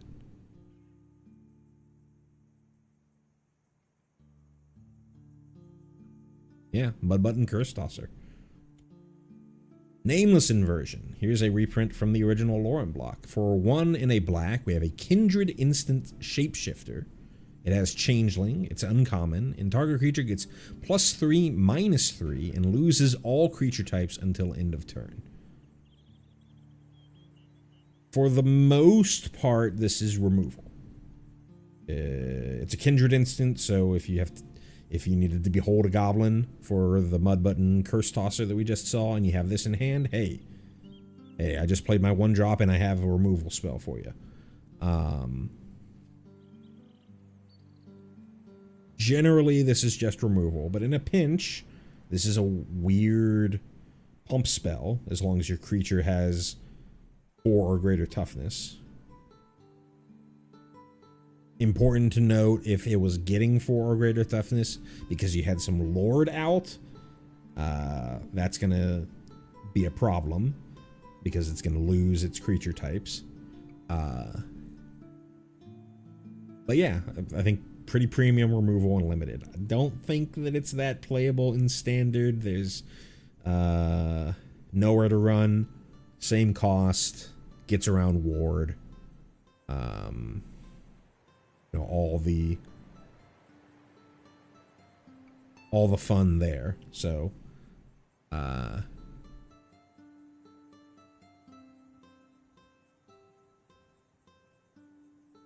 think nowhere to run is just going to end up being better in most instances, but perfectly good for limited. Wretched Wretch. Say that 5 times fast. For 2 in a black, we have a creature goblin uncommon. It's a 4/2, so a little overstated. When this creature dies, if it had a -1/-1 counter on it, return it to the battlefield under its owner's control, and it loses all abilities. So you kind of have this weird reverse persist thing going on. You blight this thing, it eats your blight, it dies, it comes back as a 4/2, but it can't die again. It only gets one extra life. But you kind of have to use it for blight. If you're just playing this as like if you're just getting into combat with this is not persist. It's not going to be, okay, I got into combat, it died, it traded with something of yours. Oh, I got it back as a 3/1. You have to have gotten a single -1/-1 counter on it at some point, or just killed it off with blight in order to get the value. It's still probably fine. It's an aggressive beater that can eat blight value. Yeah, it's still fine.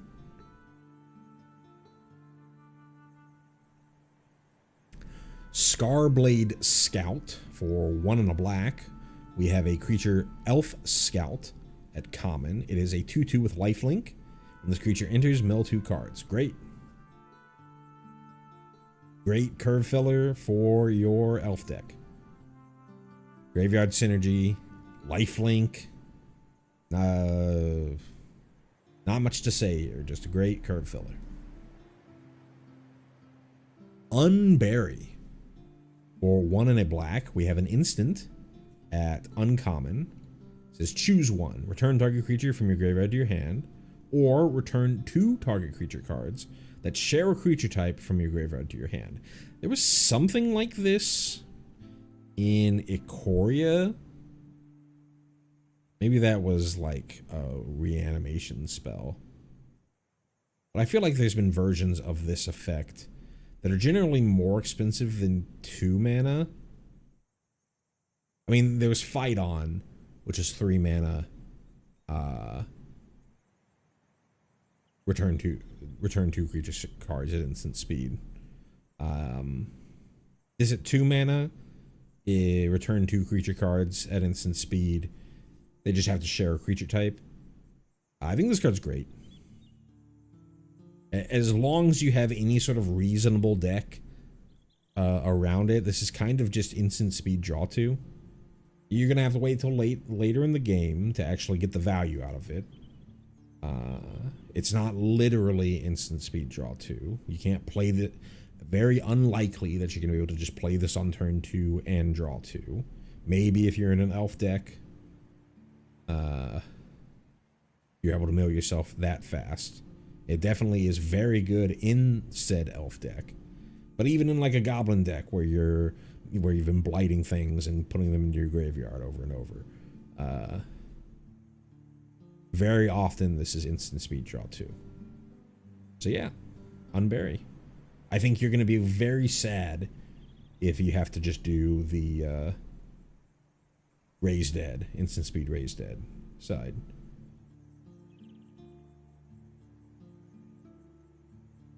Bold Weir Aggressor for 3 red. Oh, we're all the way through our reds. For 3 red, we have a creature Giant Warrior at uncommon. It is a 2/5 with double strike, and other giants you control have double strike. That's a scary set of abilities there. So really attacks and defends as a 4/5. Gives all your other giants double strike. I have to really look at how many giants there are. The big problem with giants and trying to do like giant tribal is giants usually have giant mana costs. So it's not like you can really curve all the way up there. All that to say, changelings exists, and changelings are giants. So maybe you can put together a deck where you're trying to do giant tribal stuff, and your low end is filled with changelings, and then you play this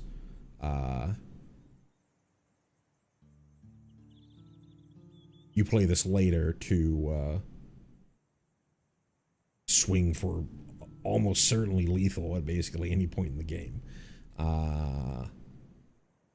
Yeah, this would be a pretty good early pick, I think. If you grab this early, then you can just sort of force changelings, force giants, and go for just a very aggressive, over-the-top game plan.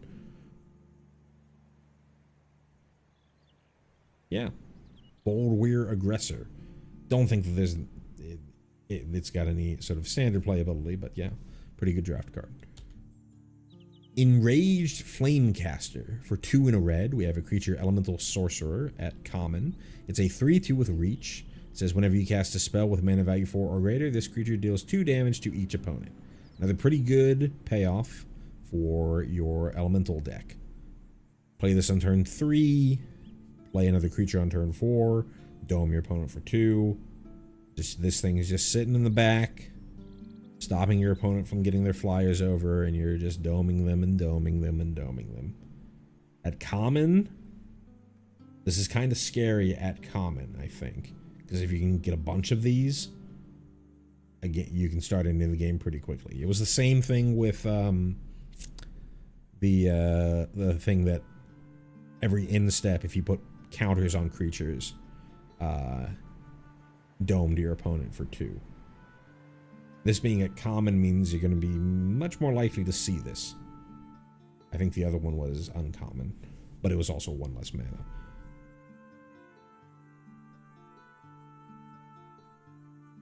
Flamekin Guildweaver for 3 and a red. We have a creature elemental sorcerer at common. It is a 4/3 with trample. When it enters, you create a treasure. 4 mana to create a treasure. Usually that's a little late. Not really ramping too much there, but given that you're likely going to be in the elemental deck, you're probably playing a lot of things that are relatively expensive, so it might not be actually too late. Maybe it allows you to play a 4-drop and a 2-drop. Maybe there's like a 2-drop that has the 4-drop synergy. So you go turn 5, play a land, play a 2-drop, play a 4-drop.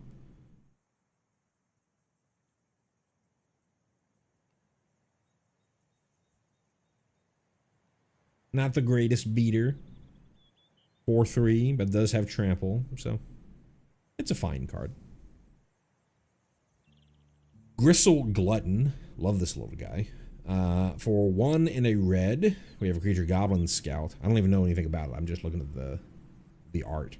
We have a creature Goblin Scout at common. It is a 1/3 with tap, blight 1, discard a card. If you do, draw a card.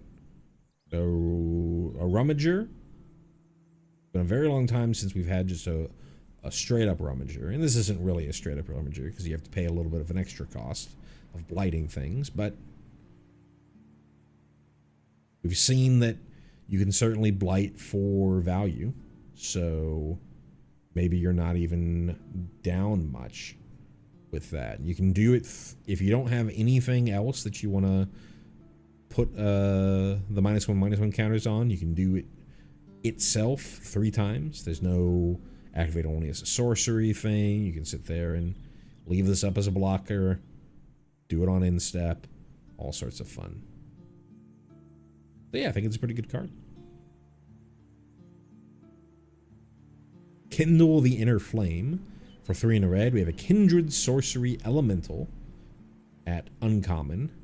It says, create a token that's a copy of target creature you control, except it has haste, and at the beginning of the end step, sacrifice this token. And then flashback. This is the first instance of flashback we have in this set, but flashback's been around for a while in standard. For 1 and a red, and behold 3 elementals. A lot of elementals to behold. To flash this back. Huh. 4 mana for a clone, for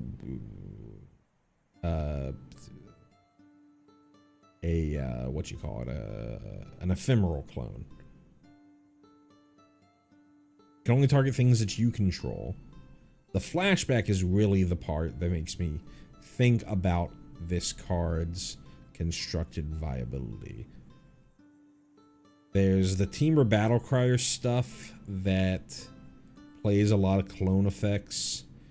I don't think that there are any elementals in that deck. You could theoretically choose elemental in the versions that are playing Roaming Throne, but you don't have enough, and it would have to be Roaming Thrones on the battlefield because they're not, Roaming Thrones are not any, I think they're just robots or maybe constructs in your hand. It's only as they enter do you choose a different creature type or an additional creature type.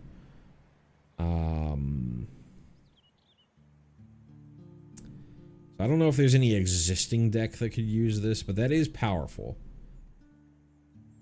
Having that very cheap flashback, cheap mana cost flashback. The behold part is the difficult one.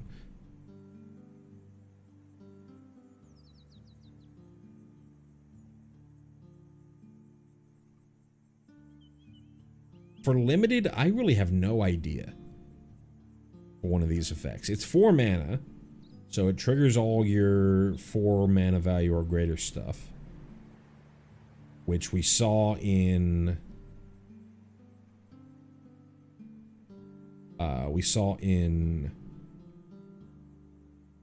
Final Fantasy. There ended up being a lot of cards that generally weren't all that great, like sorceress's schemes.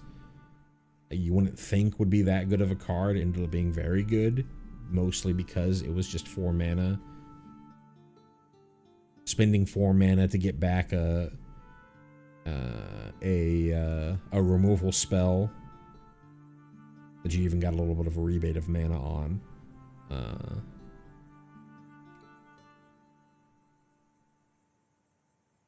Just because of the fact that you could trigger all your Sahagins and your Shantotos and stuff like that. This could be very similar. And here, the flashback cost being so cheap, the mana value of the spell would be the exact same, because it's not if you spent 4 or more mana to cast it. Let me double check. Yeah, mana value 4 or greater. Yeah, it's not written like it was in Final Fantasy. So the flashback here would, even though you only spent 2 total mana to cast it, the mana value of the spell would still be 4. So you'd still re-trigger all of your elemental stuff. So maybe you can kind of go turn 6, kindle the inner flame, copy some elemental that has, you know, the card draw one that we saw from blue. Copy one of those, flash back this. Behold 2 things plus something in your hand. Behold those 2 elementals plus something in your hand. Make it again, or create a copy of something else. Draw 2 cards. Like that's a very fun scenario. How realistic of a scenario it is, I don't know. But it's certainly a fun one. Don't quite see it in standard. Kolrath Zealot. For 5 in a red, we have a creature elemental warrior at common. It is a 6/5 with, when this creature enters, exile the top card of your library. Until the end of your next turn, you may play that card. So 6 mana for an impulse draw on a 6/5. But this is another one of these basic land cyclers. So if you're trying to do any sort of vivid stuff, this is a pretty high pick. Otherwise, 6 mana for just 6/5 ETB kind of draw card seems a little on the weaker side compared to some of the other land cyclers that we've seen over the last few sets. I wonder if they're a little worried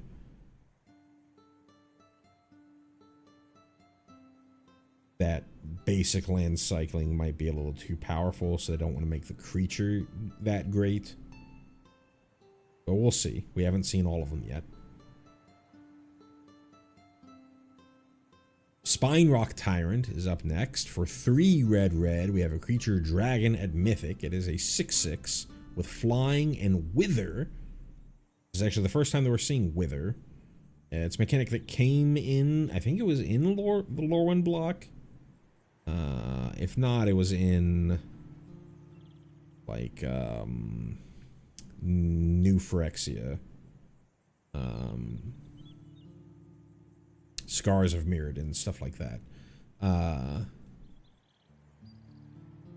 What Wither does is whenever the creature deals damage to other creatures, it's going to deal that damage in the form of -1/-1 counters. So you're kind of like permanently damaging those creatures that got hit by Spine Rock Tyrant. And then it has, whenever you cast an instant or sorcery spell with a single target, you may copy it. If you do, those spells gain Wither. You may choose new targets for the copy. Interesting. So you have a Spine Rock Tyrant out and you Lightning Strike something. You get a second copy of Lightning Strike. And they gain Wither. So if you're shooting something that has more power,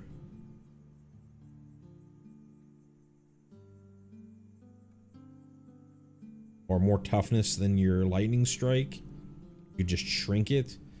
I don't really know how important the Wither part is. Like, in that scenario, I'm mostly just trying to kill something. So I would just point both of them at the same thing if I think that I need to.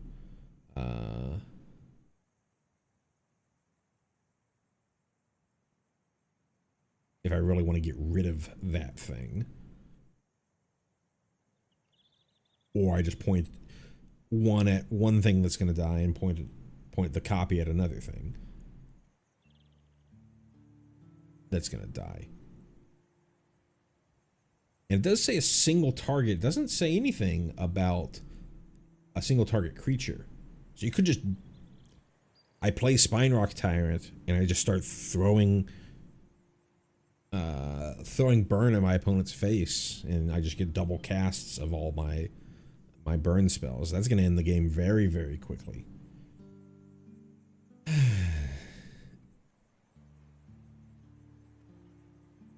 My thing is kind of win more. If you're playing standard and you're in like a red deck that's going like, okay, I played a 5-drop 6/6 dragon and I was able to untap with it.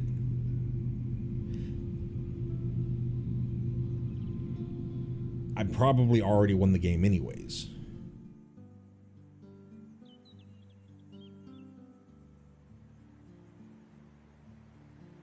So you're really like, what you're really wanting to do with this is wait till you have like 6 mana.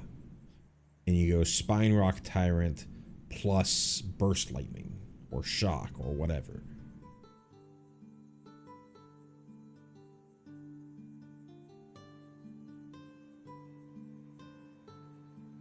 The other thing would be you kind of can do feather stuff with this.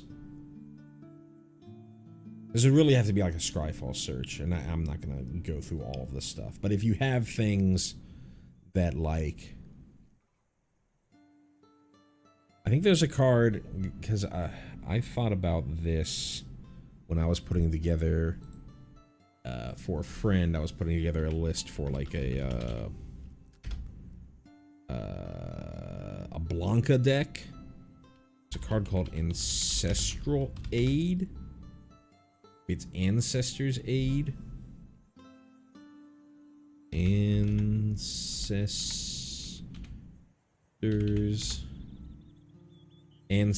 Aid.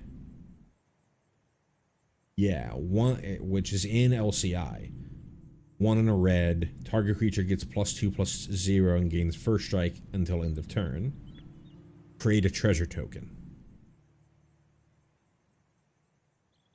So you can kind of like storm off with things like that if there are spells, instants, and sorceries in standard that single target and create treasures, then you double them up.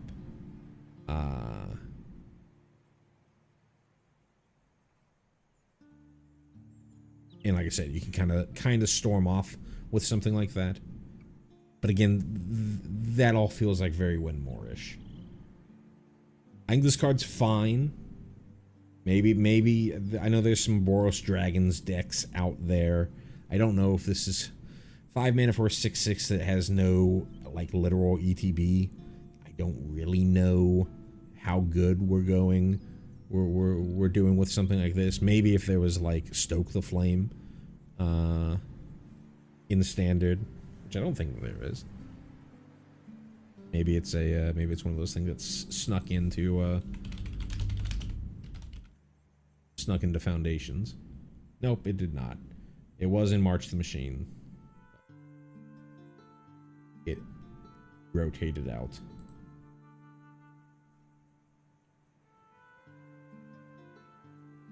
In Limited, this is gonna win basically every game. So just keep that in mind. Squawk Roaster. For 3 in a red, we have a creature Elemental at uncommon. It is a star 4 with double strike. Jeez, there's a lot of creatures with double strike. And it has Vivid. Its power is equal to the number of colors among permanents you control.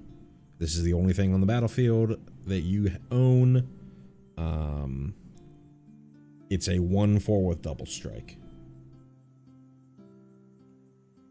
Here, I think you're fine if there are just 2 colors. Maybe not fine with just 2 colors, but you do have the threat of pumping with something, even if you just have 2 colors.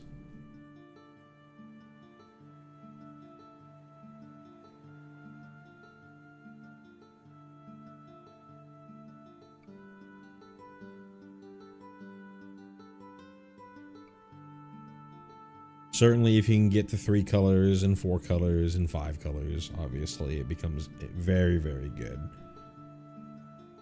Feels like a pretty good payoff for doing the Vivid thing. Especially an aggressively leaned Vivid deck. And as an Elemental that costs 4 more mana, so does also work in those decks. So, yeah, an okay card. On to green, Bristlebane Outrider. For 3 in a green, we have a creature Kithkin Knight at uncommon. It's a 3/5. Can't be blocked by creatures with power 2 or less. And as long as another creature entered the battlefield under your control this turn, it gets +2/+0. So as long as you're consistently playing things or have a way to generate tokens or whatever have you, then this is attacks as a 5/5 that can't be really chumped or gang blocked or anything like that. It's pretty good. Top end for an aggressive deck. Aggressive Kithkin deck. Yeah, I think this is pretty good. Don't think it's really standard viable. But in Limited, sure. Celestial Reunion. For X and a green, we have a sorcery at Mythic. It says, as an additional cost to cast this spell, you may choose a creature type and behold 2 creatures of that type.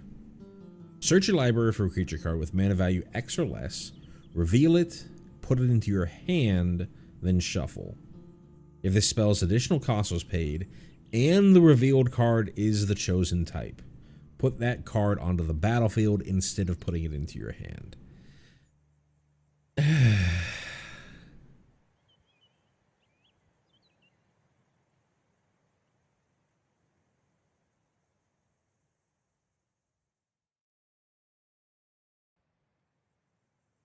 I think this is, for standard, this is just way worse than Nature's Rhythm.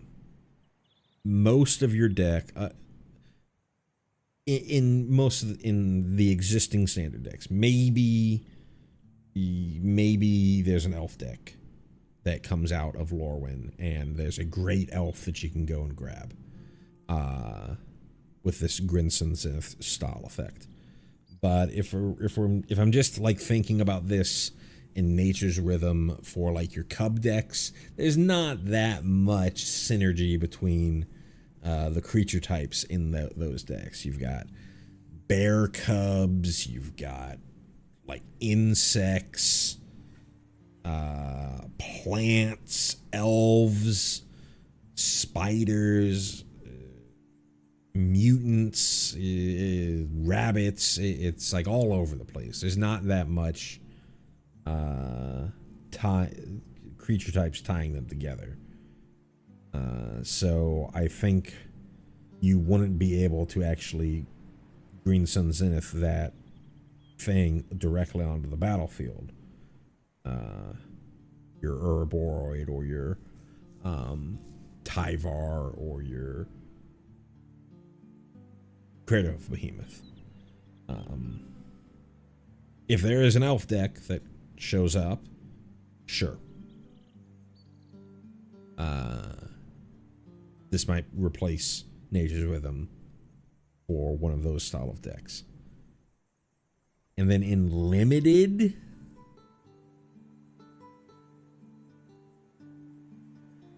no. This is a lot to just tutor, and tutors are generally not that great in limited.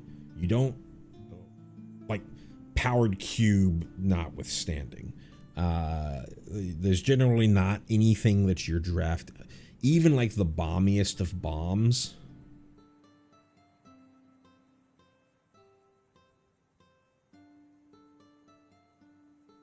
Maybe if like there's something that's like so incredibly powerful that it's just going to instantly win the game.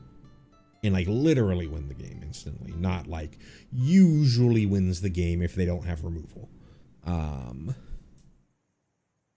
Then a tutor effect like this can be good. But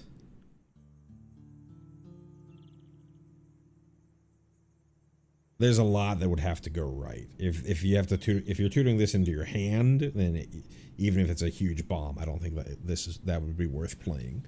Because it's going to cost so much to do when your opponents can see that thing that you pulled and work their way into a position to counteract your play. So, yeah, don't see it in limited, and really only see it in constructed if there is a tribal deck that works out.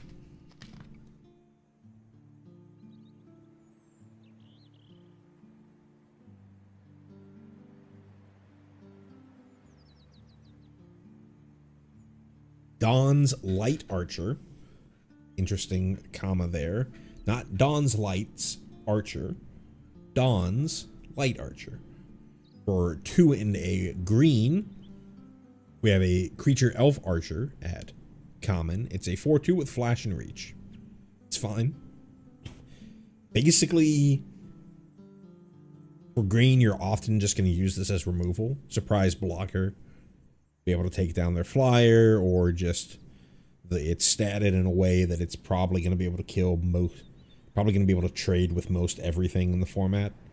So, yeah, just mostly think of this as 3 mana removal for green. Certainly, because it has 4 toughness, they can certainly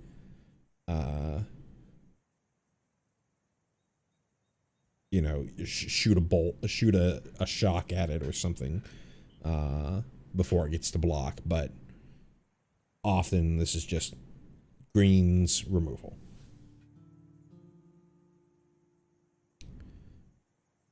Dundulin Weaver for 1 and a green. We have a creature Kithkin Druid at uncommon. It's a 2/1 that when it enters, if you control 3 or more creatures, return target permanent card from your graveyard to your hand. This card might be sick. Might be constructed playable.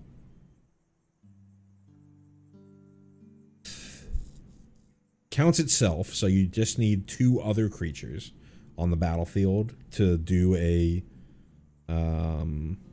Eternal Witness. Not full-on Eternal Witness, because it has to be a permanent card. It's like a Nature's Rhythm, I think is the name of the card, or Nature's Spiral.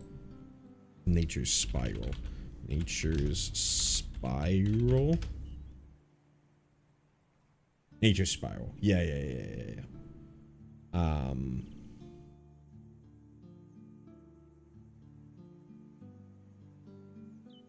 Nature's Spiral didn't end up seeing a ton of. Well, I never played limited in Dominaria, but it saw a little bit of play in these weird Lich combo decks.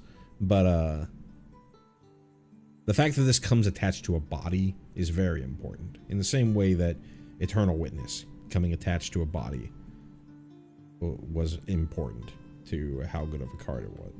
It ended up being. And here being only 2 mana for a 2/1 that can Nature Spiral something out of your graveyard. I think it's pretty good.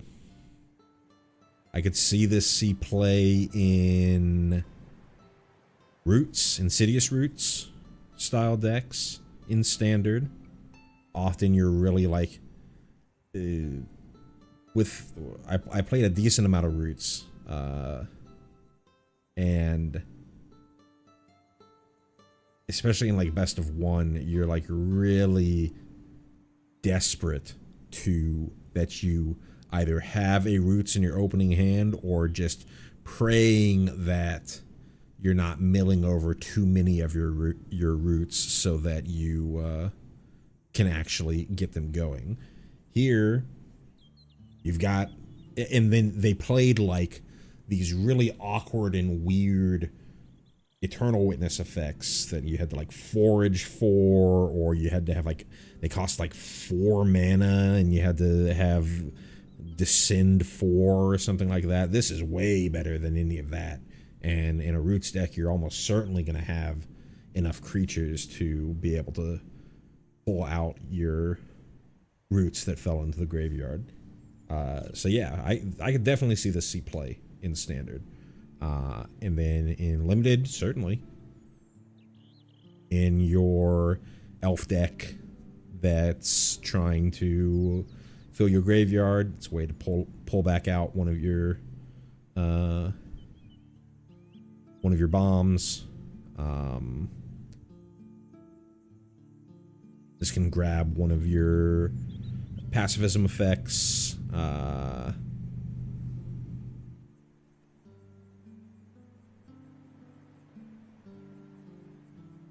Yeah, I think this is pretty good and limited as well.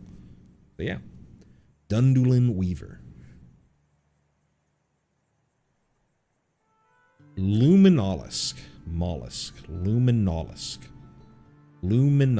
I'm going to say that. Weird looking creature. For 3 and a green, we have a creature elemental at uncommon. It's a 2/4 with Death Touch. And whenever this creature enters, you gain life equal to the number of colors among permanents you control. Certainly stabilizes you. Gonna always trade with something unless they use specific removal on it, and then gain you at least 1 life. Hopefully gain you, you're probably looking for one to get around 3 life. Certainly if you're full on Vivid, you'd be loving it if you got to 5 life. 4 mana is a little on the expensive side. I'm not sure how high I would pick this. But if you're trying to be like a controlling Vivid deck, this is a card for you. Mist Meadow Council. For 4 and a green, we have a creature, Kithkin Advisor, at common. It is a 4/3 that costs 1 generic less to cast if you control a Kithkin. And when this creature enters, draw a card. So you're only ever getting 1 mana off. It doesn't have like affinity for Kithkin. So if you have another Kithkin out there, it's a 3 and a green for a 4/3 that draws a card. Which is fine. I mean, it replacing itself, it's fine. If you have to pay full price for this, you're probably not that happy about it, but it replaces itself. It's fine.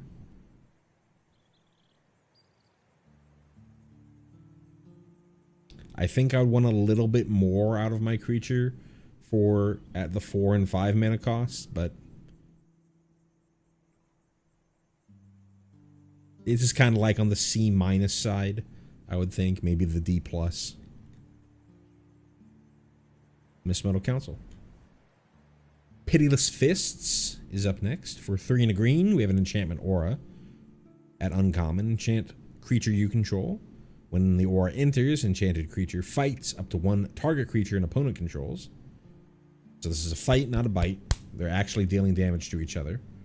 But your enchanted creature gets +2/+2, so it's likely going to win the fight. As always, with any of these auras, there's the moment where that's on the stack where you're going, oh God. Oh, please God, do not have removal.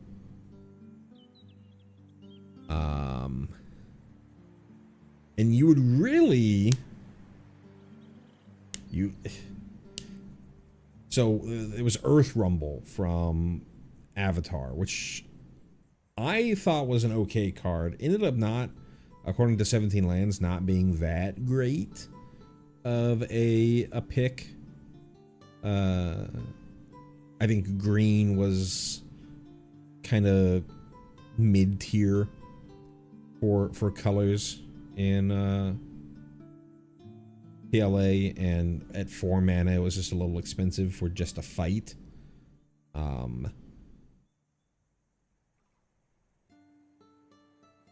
Here you certainly want to make sure that you're winning that fight. If you have to do Pitiless Fists to trade with something of your opponent's, you're awful. You feel awful, awful, awful. Because you're basically 2-for-1ing yourself. You're losing the creature and you're losing the aura. The fact that you're getting +2/+2 means you probably won't 2-for-1 yourself, but I think given that it's a fight and not a bite, this is probably on the lower end of uncommons that we've seen so far. Prisma Basher. These creatures are wild. For 4 green, we have a creature elemental at uncommon. It is a 6/6 with trample. And when this creature enters, up to X target creatures you control get +X/+X until end of turn, where X is the number of colors among permanents you control. So it all what's the word I'm looking for? Scales up as you're more and more vivid. If you're mono green, if this is the only thing there, well, if it's the only thing there, then you kind of are boned because it's just an ETB. But let's say all you have is other green creatures. Then one of them is just going to get +1/+1. That's kind of on the weekend. You probably want to... I think here you'd be fine with just 2 colors. Giving 2 creatures +2/+2 instead of a mini overrun. Once you get to 3, it becomes great. 3+, really. You feel fantastic about it. And then just the fact that this is a 6 mana 6/6 with trample, it's going to end the game. If it didn't end the game on its ETB, it's going to help finish the game off pretty soon afterwards. So yeah, this is a pretty high pick, I would think.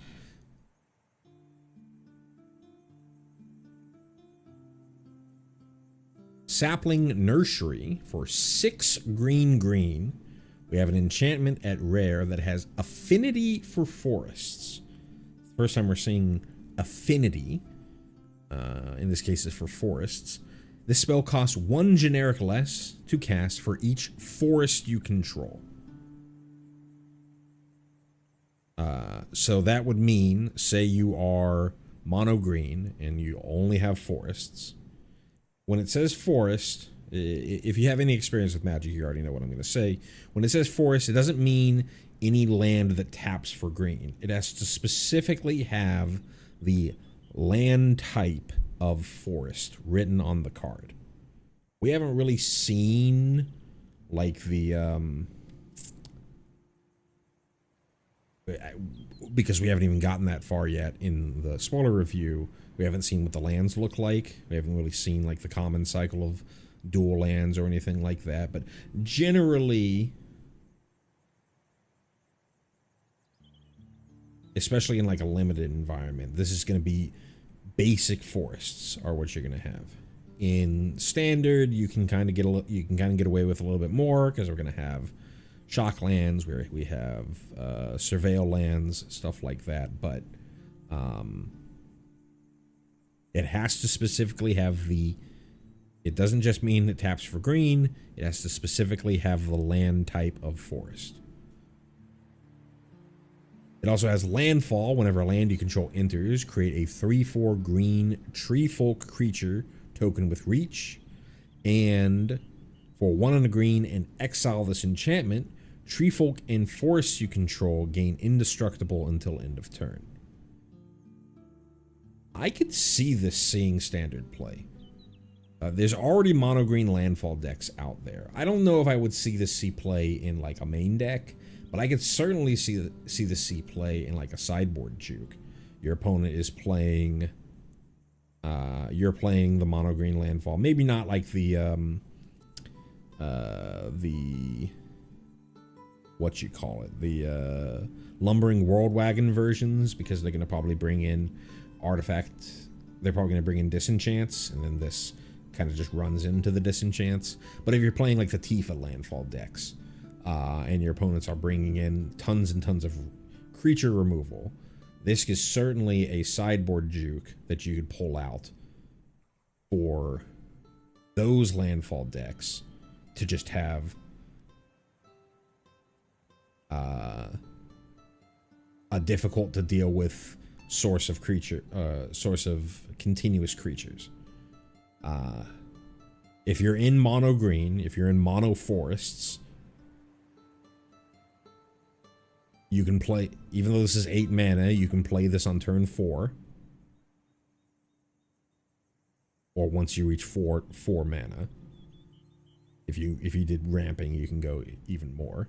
There's a ton of land ramp in standard. So there's Glimpse the Core, which is rampant growth for forests. There's Shared Roots, which is actual factual rampant growth, which can get you forests.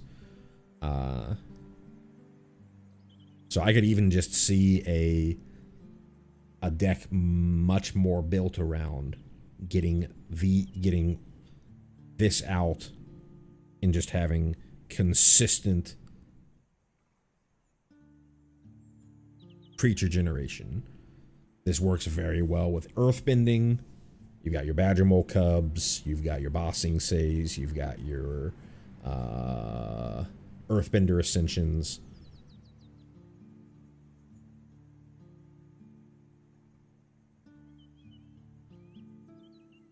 I could certainly see this show up in the standard, whether built around or as a sideboard juke in your like Tifa landfall decks.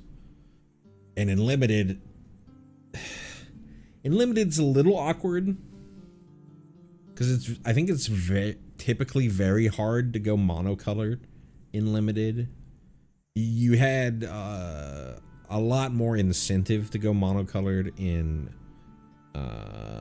Avatar, because there were a lot of cards that specifically play, a lot of good cards specifically played around you being monocolored. This being at rare means that it's not likely that there's much support or ability for you to go monocolored, but I think if you were able to play this on turn 5, you're probably fine with this.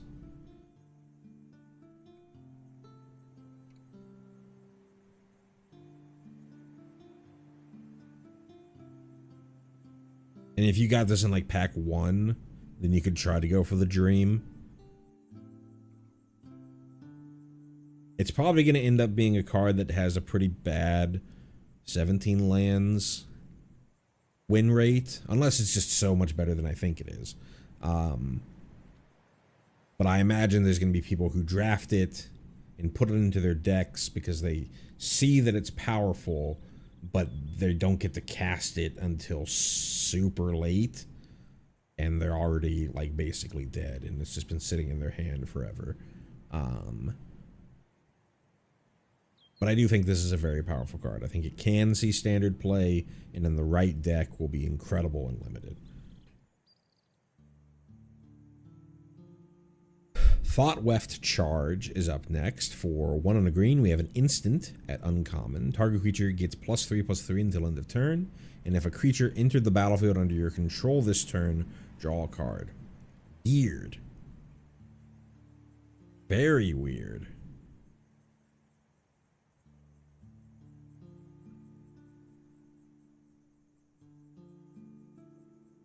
It's a rampant growth that's incentivizing you to not go, okay, to not do the usually proper thing to do of untap, upkeep, draw. You have a creature on the battlefield, you have a trick in hand, and you go, all right, combat. It incentivizes you not to do that. Typically wants to go, all right, combat. I'm going to act as if I have a trick.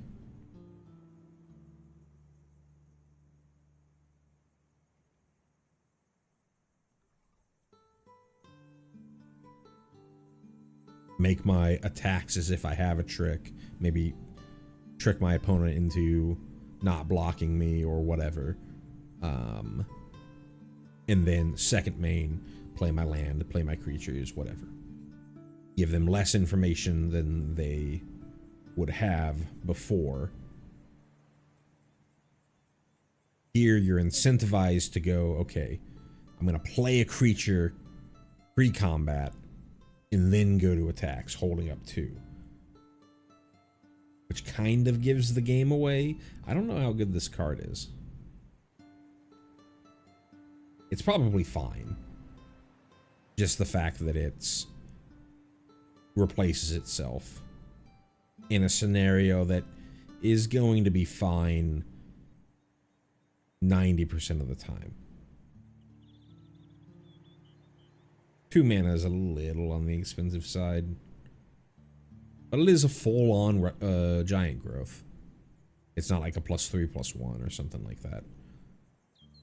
Yeah, this card's fine. It's just really interesting to me.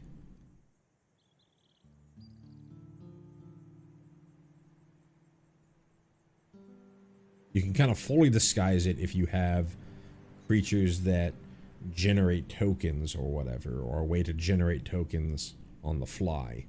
But yeah, very interesting card.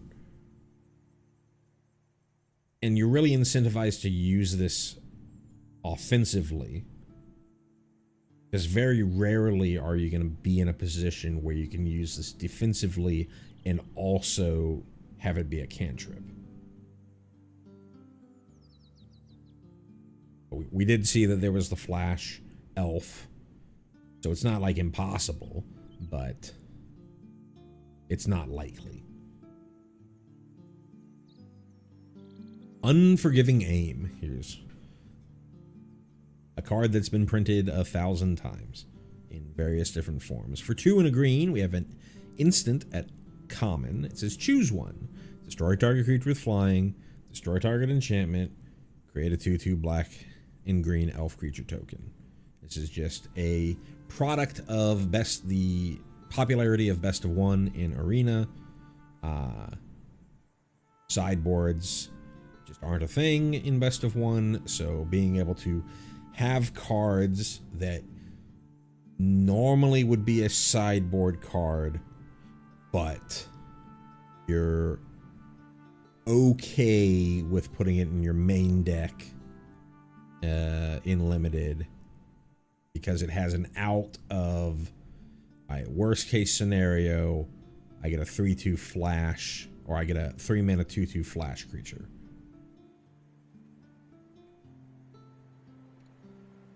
But sometimes, hey, it blows up the tree folk generator, or takes down their big flyer.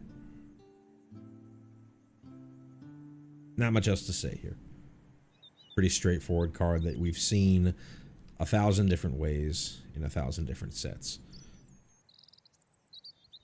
And we're all the way back to where we ended the stream last time. Like I said, they've been giving us a ton of cards. So I'm going to try and get through as much of these multicolored cards as we can. Abigail, Eloquent First Year. For Orzhov, that means for either white, black, or white. We have a legendary creature, Bird Bard, at rare. It is a 1/1 with flying, first strike, and lifelink. And whenever it enters, up to one other target creature loses all abilities. Put a flying, lifelink, and first strike counter. Flying, first strike, and lifelink counter on that creature. Very interesting. It doesn't say creature you control. So you can use this offensively. If, say, there's going to be very rare occasions where you would want to do that. But if it's like, say it's a grand, right? Or maybe even like the prowess token. If you're particularly worried about them getting a bunch of prowess triggers, or you want to turn off the grand from giving them a reduction in mana cost and being able to loot, or if there's, you know, like if you're in a world, Shieldred's rotated, but if you're say you are, it's actually a pretty decent answer to something like an unstoppable slasher. It turns off the unstoppable slasher's death touch, and it turns off the ability for the unstoppable slasher to come back from the graveyard.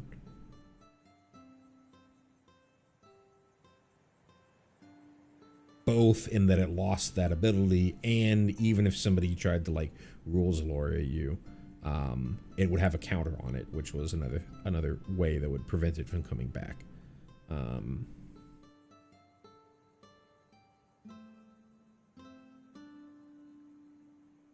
But also, you can just put this on something of yours, maybe some big idiot that doesn't really have that much, you know, ability text.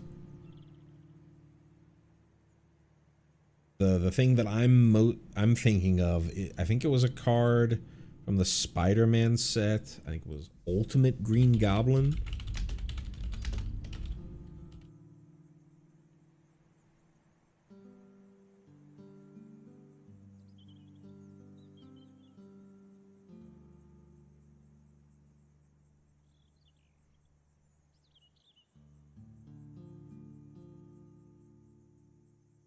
With 3 mana 5/4 that kind of had a downside-ish.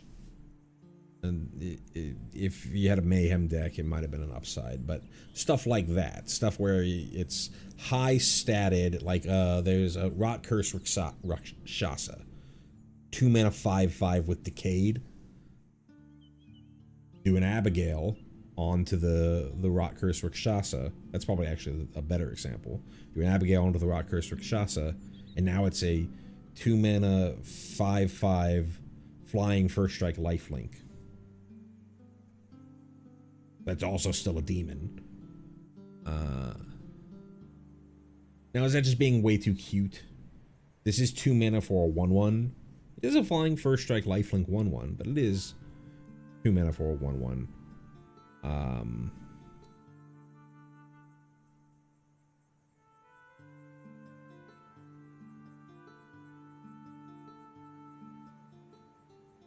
Might be a little too small ball for standard, but I think it's an interesting card. I would like to brew around this card. Maybe you play this in a Pixie deck. You've already had the ETB effect of the Pixie, of picking something up. It has the +1/+1 counter on it. You make it lose flying, but then it regains flying, so who cares? Giving your Pixie lifelink means that you're gonna win so many more races. First strike means it's a great blocker. Yeah, there's definitely things that I could see building around with a card like this. In limited, I think this also is actually pretty good. Often your limited creatures are mostly idiots. So turning them from an idiot into a super idiot, pretty darn good.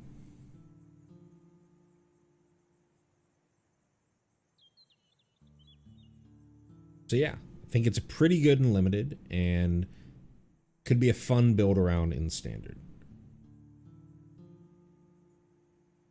Ashling's Command.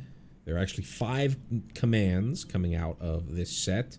The original commands were in the original Lorwyn. The one that most people remember these days is Cryptic Command, but Primal Command also saw a little bit of play.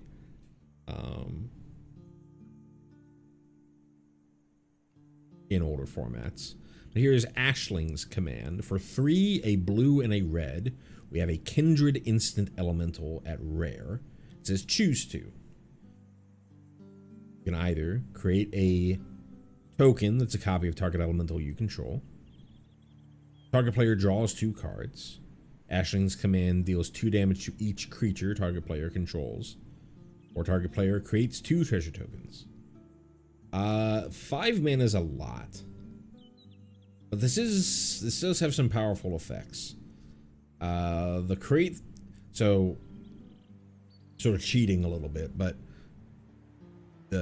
all of them have all of these new commands.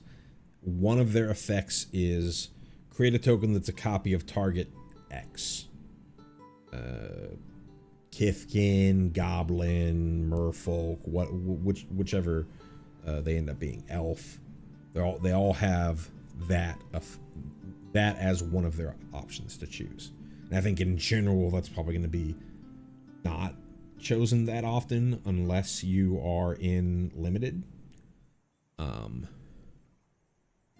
This one, 5 mana for Pyroclasm. Well, not even full-on Pyroclasm. It's one-sided Pyroclasm plus draw 2, or draw 2, create 2 treasures.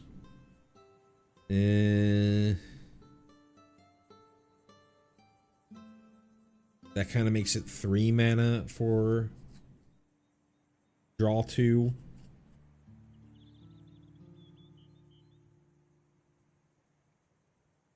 I would probably think that the best mode for this is draw 2, one-sided Pyroclasm. But 5 mana is pretty expensive, so I don't know how good this is going to be in standard. In limited, this is almost certainly a bomb. The Pyroclasm's often going to be a lot better. If you have any sort of random changeling around, you get to make a copy of that changeling and then draw 2, or the flexibility always makes these things a little bit better than they just initially read, but 5 mana is pretty expensive. So probably not in standard, certainly fine in limited. Gray of Clan Stout Arm. 2, a red and a white. We have a legendary creature, Giant Warrior, at rare. It is a 4/4 has an activated ability of 1 and a white and tap it. To have another target creature you control gain flying and lifelink until end of turn. So she's giant and she's hurling something at your opponent. And at the beginning of your end step, if you gained life this turn, exile cards from the top of your library until you exile a non-land card. You may cast that card without paying its mana cost if the spell's mana value is less than or equal to the amount of life you gained this turn. Otherwise, put it into your hand. I think this card's pretty good. I think it mostly works well as like the top end of a Boros or Jeskai mid-range deck.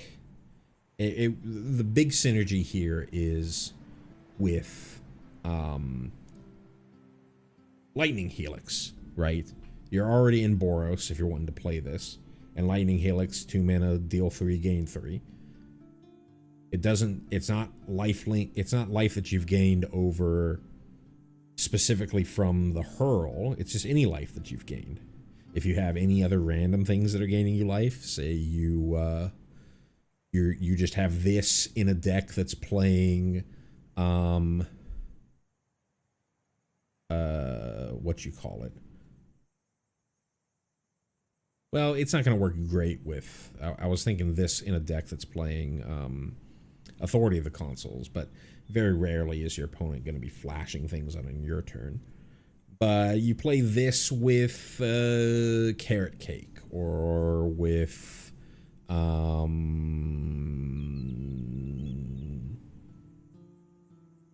Clay Iron Bricks, whatever the 2-drop that ETBs searches for planes, put it into your hand and gain 2. You're turning all of that life gain that you're getting into card advantage. Sometimes into straight up casting the spell, but even if you don't get to cast the spell, you're just drawing the card, and you're digging past all of the lands. Important thing to note. I'm good I just read this. This isn't like Cascade. If any lands that you pass over with Bray are just exiled forever. So eventually this is going to eat away at your deck. This isn't Cascade, this isn't Discover.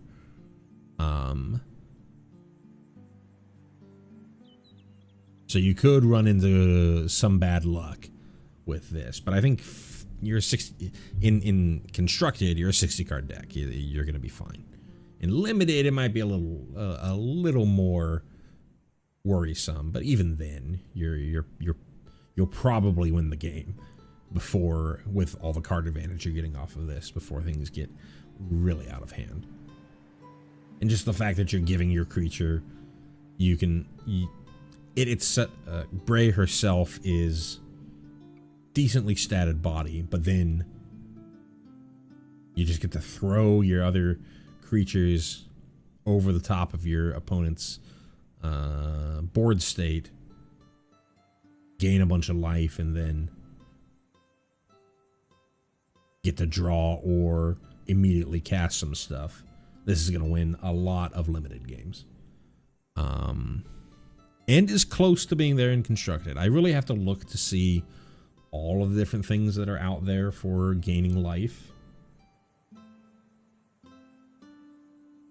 Like, would I be fine in like a Soul Sister? Would this be something that I would play in like a Soul Sisters E deck? Is this that much? Is this any better than just Exemplar of Light, the 4-mana angel that has like the Ajani's Pride Mate effect, but on the first time that you gain life, you get card draw. I think it's competing for that slot. Pretty good with Halia.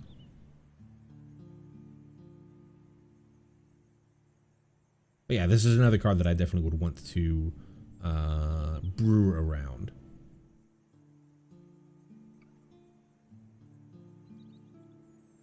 This is a lot of card advantage.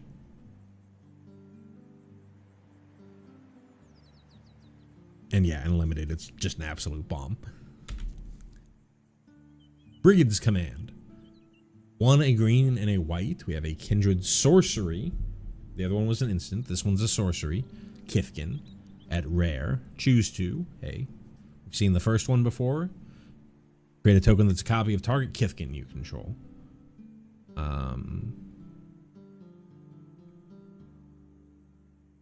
Or target player creates a 1/1 green and white Kithkin creature token. Just one of them? That's a little weak. Target creature you control gets +3/+3 until end of turn. Sorcery speed. And then target creature you control fights target creature and opponent controls. So you can kind of go +3/+3 and then fight, which is very similar to what we saw with the aura. Excuse me. What we saw with the aura. You're likely going to win that fight.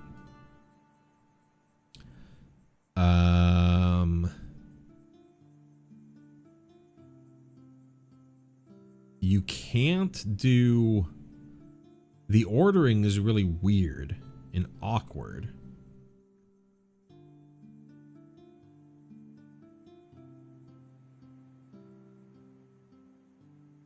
Because I was hoping that maybe you could go, hey, worst case scenario, this is a 3 mana, raise the alarm, but you can't actually do that because you don't get to the, because you have to target the Kithkin that you control, you don't get to create the 1/1 green white Kithkin creature token and then make a copy of it. This seems pretty weak.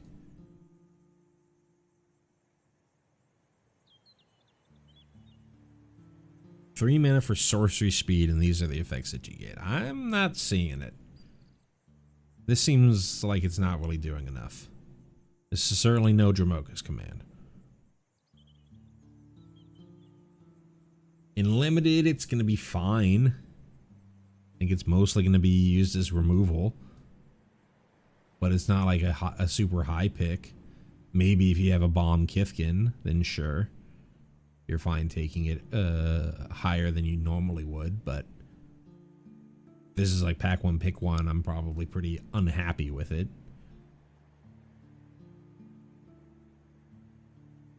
Yeah.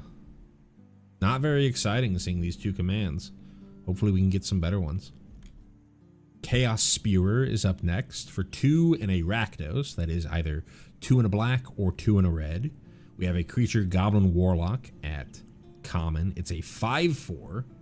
It says, when this creature enters, you may pay 2 generic. If you don't, blight 2. There's a lot of ways to think about it.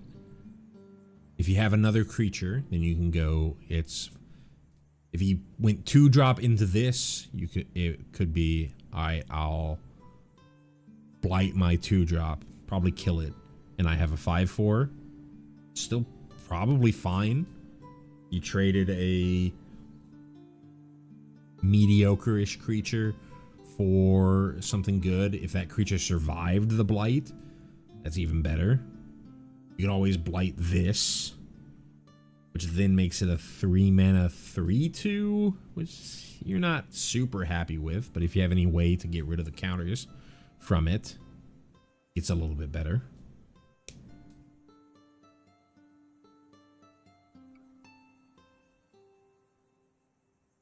And then worst case scenario, later in the game, you can pay 5 total mana to just make a 5/4. This feels like a little bit of a filler. I mean, super late enough in the game, you've got like random tokens lying around, double spell on a turn, you get a 5/4 and something else. Maybe it gets a little bit better. But I don't think this is a super high pick. I could be proven wrong. Chitinous Graspling for 3 and a Simic. That is 3 and a red. 3 and a green or 3 and a blue. We have a creature Shapeshifter at common. It's a 3/4 with Changeling, and it has reach. This is a changeling creature for any of your changeling curve filler for any merfolk deck, any fairy deck, any elf deck, any Kithkin deck. There's probably going to be a number of these kind of filler changelings that are just there to make sure that you're able to do your tribal synergies. Deceit is up next. This is a card that was actually spoiled a long time ago, but we're just first now looking at it. For 4 Dimir, that is 4 blue, 4 black, or 4 blue, we have a creature Elemental Incarnation at Mythic. It is a 5/5 with Evoke of Dimir, meaning blue, black, or blue, black. This is our first time today we're seeing Evoke. Evoke means that you can cast this creature for its evoke cost, and it would ETB and then immediately sacrifice itself. We'll see why that's important when we start reading the other effects. You can kind of think of it as warp, except you don't.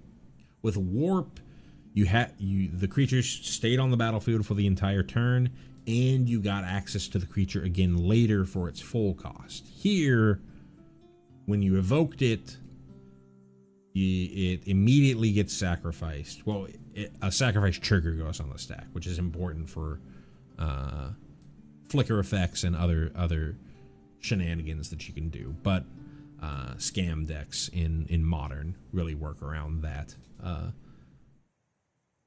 trigger. But for the most part, you evoke this and it basically immediately sacrifices. So you're cashing it in early for some sort of ETB effect. Well, what are the ETBs here? When this creature enters, if blue was spent to cast it, return up to 1 other target non-land permanent to its owner's hand. And it has, when this creature enters, if black was spent to cast it, target opponent reveals their hand, you choose a non-land card from it, that player discards that card. So important, I talked about with the evoke cost of it being blue, black, or blue, black. You basically never want to cast it for blue, black if you're trying to evoke. You're deciding if you want to pay 2 blue to evoke this to bounce something on the battlefield, a non-land permanent on the battlefield, or if you want to play black to Thoughtseize somebody. Look at their hand, get rid of a non-land card from it.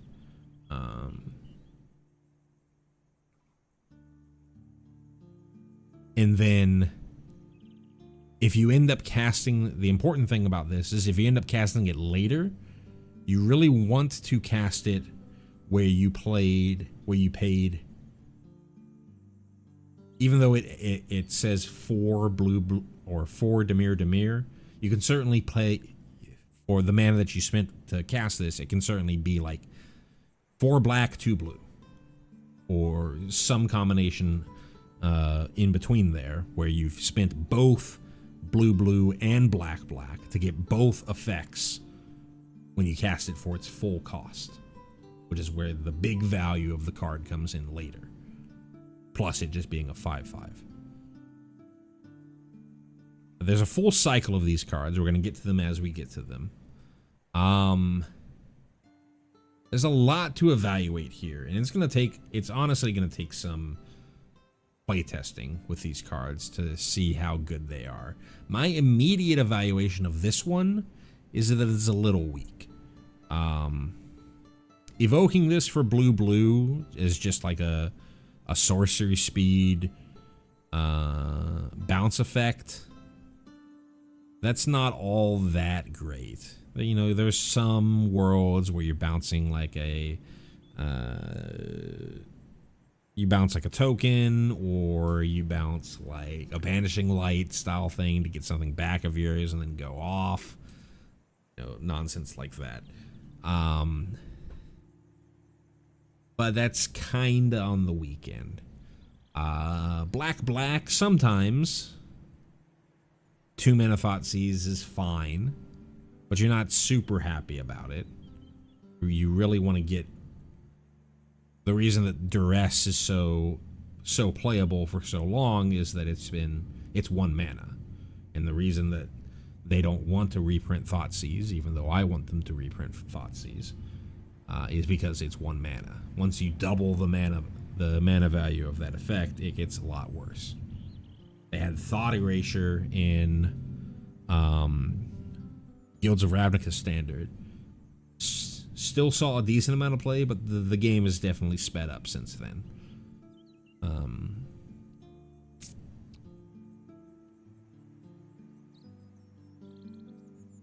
Now the full cost, you're in a like a proper Dimir mid-range deck that's going pretty big. This being like your end all be all top end.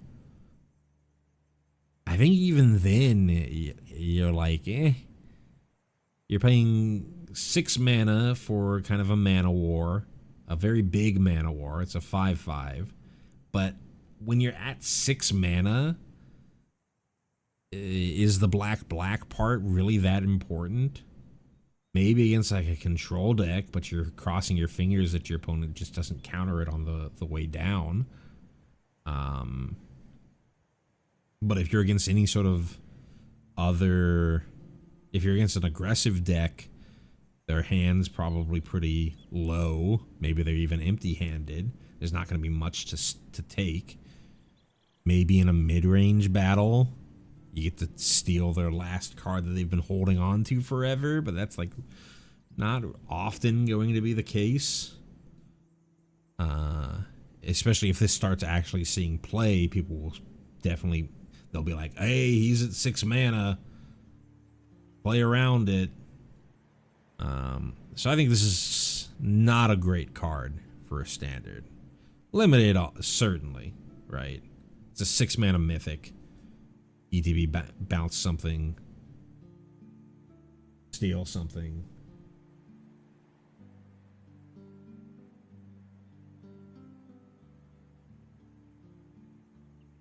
But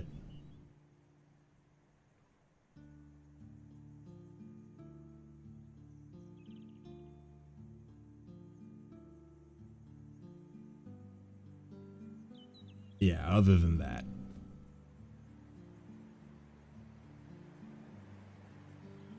even in limited though, I think it's mostly going to be a 6 mana war, which is certainly fine, but it's not like instantly win the game. So nah, it doesn't like it has any evasion or anything like that either. So not too high on this card, and I think in limited you're really not wanting to cast this super early.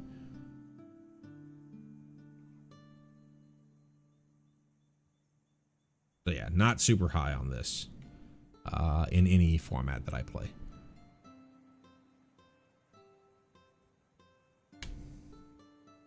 Deepway Navigator. For a white and a blue, we have a creature Merfolk Wizard.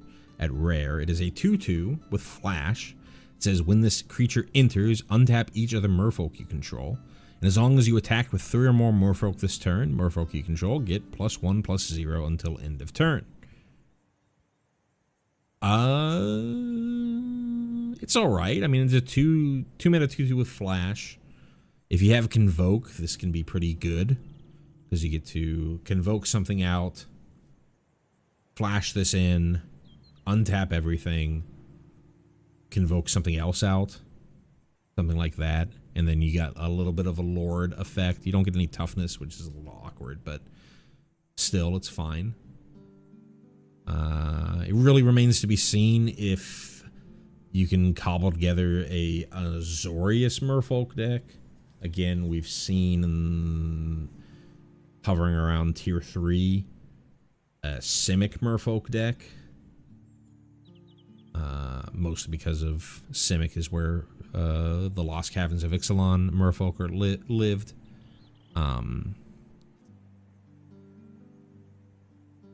We'll see if he can get away with Azorius, but yeah, Deepway Navigator. And limited, it's fine. If you have a merfolk deck, then it's going to be good. Going to be good for an aggressive merfolk deck. I don't think that it's like a super high pick. It's just fine.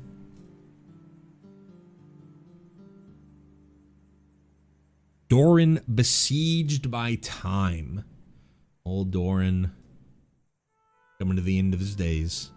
For 1, a white, a black, and a green, we have a legendary creature druid, treefolk druid at rare. It is an 0/3 with each creature spell you cast with toughness greater than its power costs 1 generic less to cast. And whenever a creature you control attacks or blocks, it gets +X/+X until end of turn, where X is the difference between its power and toughness. So very interesting in that it's not like your traditional. So we saw at the very beginning of the stream, we saw the Bark of Doran or whatever equipment that gave like the old Doran style effect of this creature deals damage equal to its toughness rather than its power. Here, you're kind of getting a lot of the same thing, but you're getting like an upgraded version of it. Because you're attacking basically with your toughness, but you're also buffing your toughness.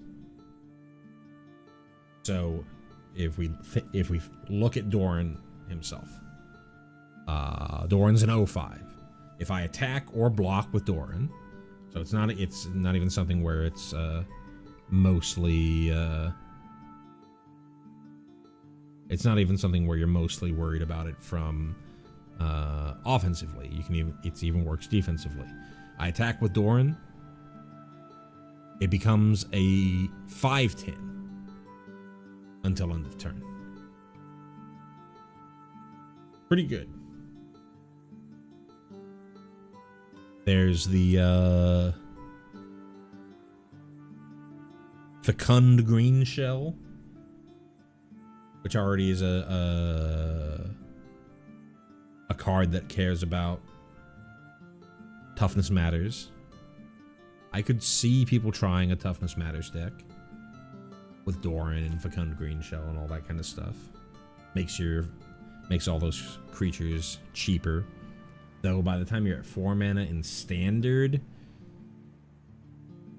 are you really getting a ton out of the mana reduction? I don't know about that. But it still seems like a fun card to build around. Mostly, I think that this is a commander card. In limited, though, this is probably a house. Pack 1, pick 1. 3 mana is awkward, but you pick this early, build around it, you could have a disgusting deck. Run over your opponents very, very quickly.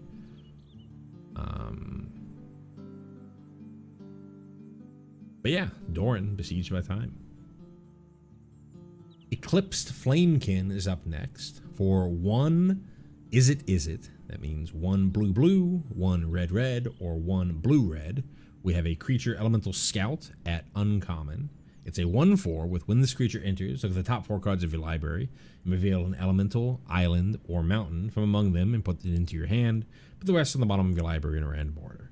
I'm going to spoil a little bit. There are, I believe, maybe just 5 versions of these Eclipsed cards that all basically do the same thing. You look at the top 4 cards of your library and you search for, and you can pull either a land of one of its colors, in this case island or mountain, or a card of its creature type. Again, if we're talking about, since we're dealing with kindred spells, it could be non-creatures but typically would be a creature.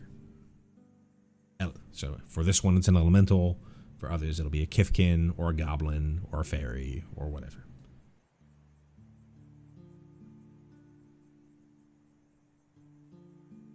Third mana for a 1/4. Basically, almost certainly draws you a card. It's all right. A little on the weaker side, but it's fine. I'd be fine picking this card up.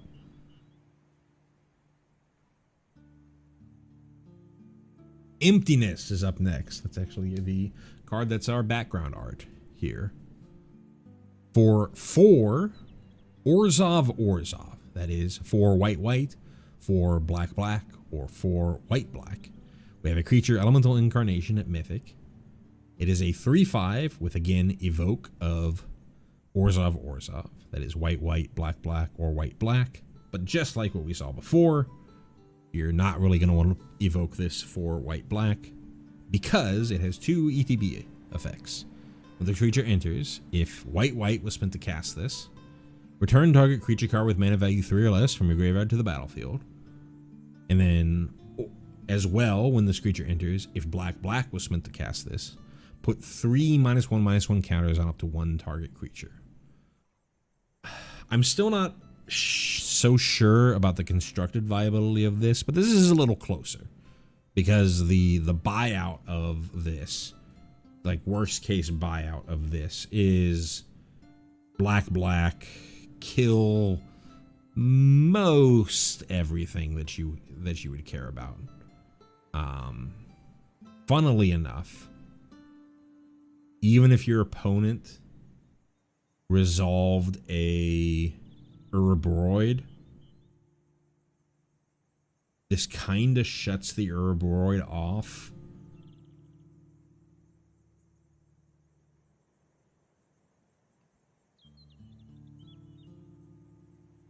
Let me read how Urborvoid is written, because I think it puts a +1/+1 counter. Urborvoid. Yeah, where X is equal to the creature's power. So even if your opponent went Urborvoid and you fought, and they didn't have any other way to give it additional power, you follow it up with evoke this, targeting the Urborvoid. It would turn the Urborvoid into a -1/1, and sure, you got a +1/+1 count. They got a +1/+1 counter on anything else that was on the battlefield. Maybe that was enough to win the game at that point. But if it was a pretty weak Urborvoid turn, then their Urborvoid would never grow and never put any additional +1/+1 counters. Obviously, if they could somehow get its power back above 0, then it could start regrowing. But is a funny little thing to think about. But yeah, I think from a 60 card constructed perspective, the fact that you have a buyout of this being basically removal for a lot of the format. Sorcery speed is a little annoying, but it's, you at least get a buyout of something. The cheap creature reanimation. Like, I suppose if you're playing like an Orzhov sacrifice deck that's not playing Raise the Past, and you want to be able to get back, like maybe like you're an Orzhov mid-range deck that's got like Sephiroth or something, or like Halia or whatever, and you want to get those things back. Sure. 6 mana for both. And if you can put yourself in the right position, that's a lot of card advantage. You have the creature itself, the 3/5, which is not a great body, but it's fine. The card that you reanimated, and the card that you likely killed. That's certainly powerful, but it's very mid-rangey, and I think currently standard is not that mid-rangey. It is ships passing in the night. So I don't really know if this lives in standard. I think this is very good in limited. Extremely good in limited. The buyout is you're not very happy using the kill a creature buyout, but it's always available to you. And if you get to the point where you're actually casting this for its full bit, that's going to win you the game. Not literally going to win you the game, but the value that you get from it is going to win a lot of games in limited. So yeah, emptiness. Figure of Fable for a Selesnya, that is for a green or a white. We have a creature Kithkin at rare. It is a 1/1 that has three different activated abilities. The first one is for a Selesnya. That means for a green or a white. This creature becomes a Kithkin Scout with base power and toughness 2/3. The next one is for one Selesnya. That is 1 green, 1 white, or 1 green. If this creature was a scout, it becomes a Kithkin Soldier with base power and toughness 4/5. And then for 3 Selesnya. That is, it gets a lot harder to say when you get this deep. But 3 green, 3 green, white, 3 green, white, or 3 white.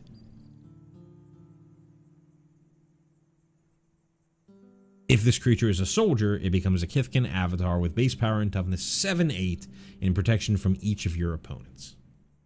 So this is 100% an update and a play on a iconic card from the original Lorwyn block, Figure of Destiny.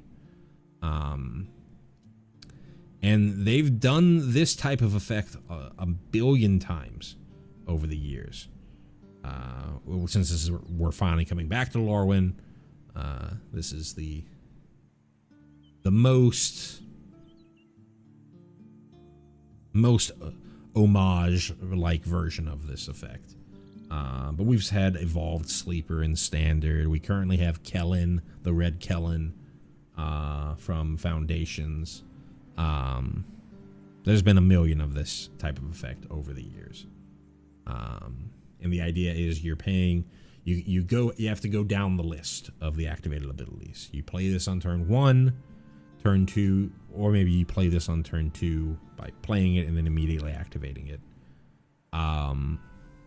Then turn 3, you turn it into a 4/5, and then later on, if you get to the point where you can activate its 6 mana activation, it basically becomes your opponent's doom.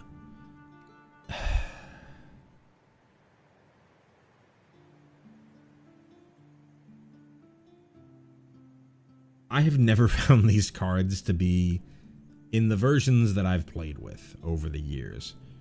There was a version in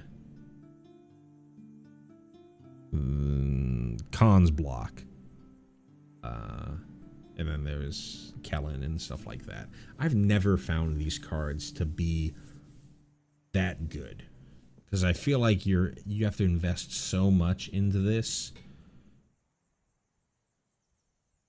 And if your opponent, if you can't get to the point where this thing gets protection from everything, from each of your opponents, and even if it does, if your opponent just sweeps, then you spent a total of 1, 2, 5, 11 mana on this thing across a billion different turns. And maybe you're fine with that because you haven't been casting spells and whatnot, but like, are you really applying that much pressure? I don't know. I don't think so. It's all very like predetermined. It's very easy for your opponent to see what you're probably going to be trying to do. You really just want to... What you really want to happen with this creature is that your opponent needs to just not be able to deal with it at any point ever. And then it wins the game. But, like, that's so slow. I just don't think that this is a modern Magic card. In Limited, certainly on turn 1, you can certainly win the game in Limited with this. I think Standard has moved past the Figure of Fable. I would love to be proven wrong, but I don't think I am. Flaring Cinder is up next for 1, and is it? So that is 3 total mana, 1 blue, 1 red, or 1 blue-red. We have a creature elemental sorcerer at common. It is a 3/2 with when this creature enters and whenever you cast a spell with mana value 4 or greater, you may discard a card. If you do, draw a card. Sure.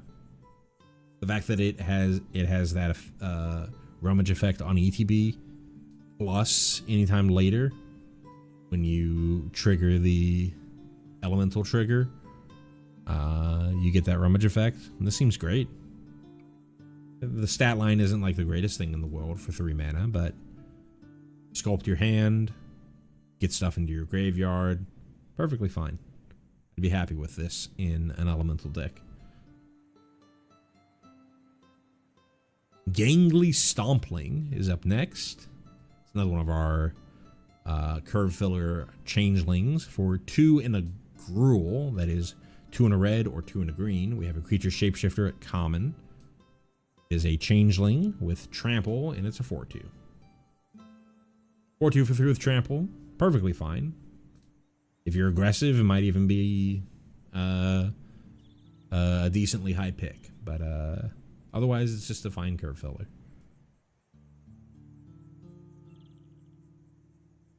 Glister Bairn is up next for 2 Simic. That is 2 green, 2 green, blue, blue, or 2 blue. We have a creature, Oof, at uncommon. It is a 1/4 with Vivid. At the beginning of combat on your turn, another target creature you control gets +X until end of turn, where X is the number of colors among permanents you control. Kind of like a simpler version of what we saw on that 6 mana green card. But here, this creature itself is already 2 colors. So the turn you play this, you're immediately giving something +2/+2, assuming that the thing that you're buffing is already either green or blue. If it's a different color, then you're getting even more. It's an alright payoff for Vivid. 5 mana for a 1/4, though. Not so sure about all of that. I almost certainly would rather have the 6 drop because it's a 6/6 with trample.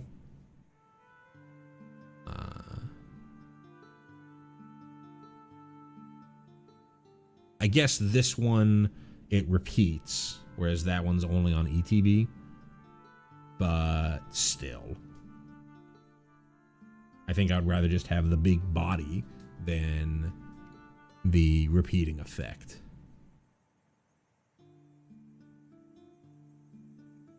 Yeah, Glister Bairn. Another one of the long line of oofs. Grub's Command is up next. Here's our Goblin Command. For 3, a green and a black. We have a Kindred Sorcery Goblin. At rare, it has choose 2. Seen the first one a million times. Create a token that's a copy of target goblin you control. Creatures target player control get +1/+1 and haste until end of turn. Destroy target artifact or creature. Target player mills 5 cards, then puts each goblin card milled this way into their hand. This is a little bit better than what we've seen so far from these commands. This is sorcery speed, but it always has the out of destroy target creature.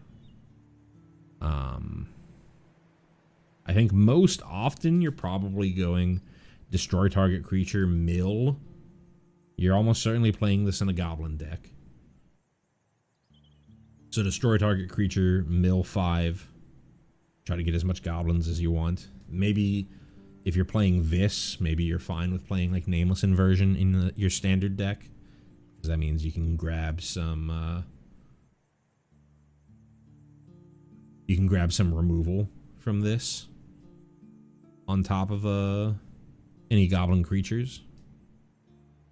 But then also, hey, I play this, give a little mass pump. They're probably not gonna get to a point where the haste is gonna matter too much, because you had to spend 5 mana.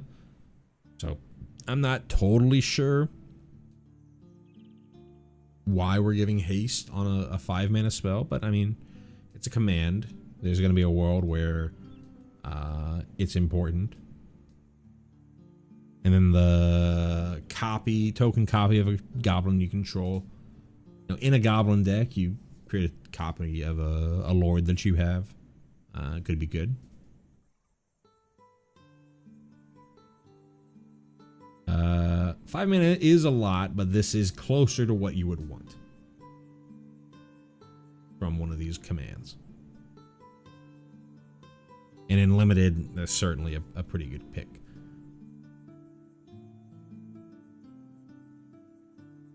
High Perfect Morcant. For 2, a black and a green. We have a legendary creature, Elf Noble. At rare, she is a 4/4. Very square body. Whenever High Perfect Morcant or another elf you control enters, each opponent blights 1. Tap 3 untapped elves you control. Proliferate. Activate only as a sorcery. This is the first time we're seeing proliferate. All that means is you choose any number of permanents and or players that have counters on them, and you add an additional counter of each kind that they already had. It's basically you're blighting. The play here is that you blight them. You blight them. They're putting these blight counters on different things as you're playing more elves and more things, and then you just pour on the blight with the proliferates. So even if they've been trying to keep things relatively alive, you just go bleh, and they kind of all die.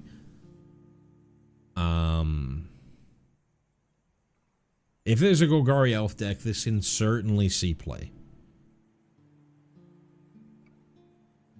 in standard.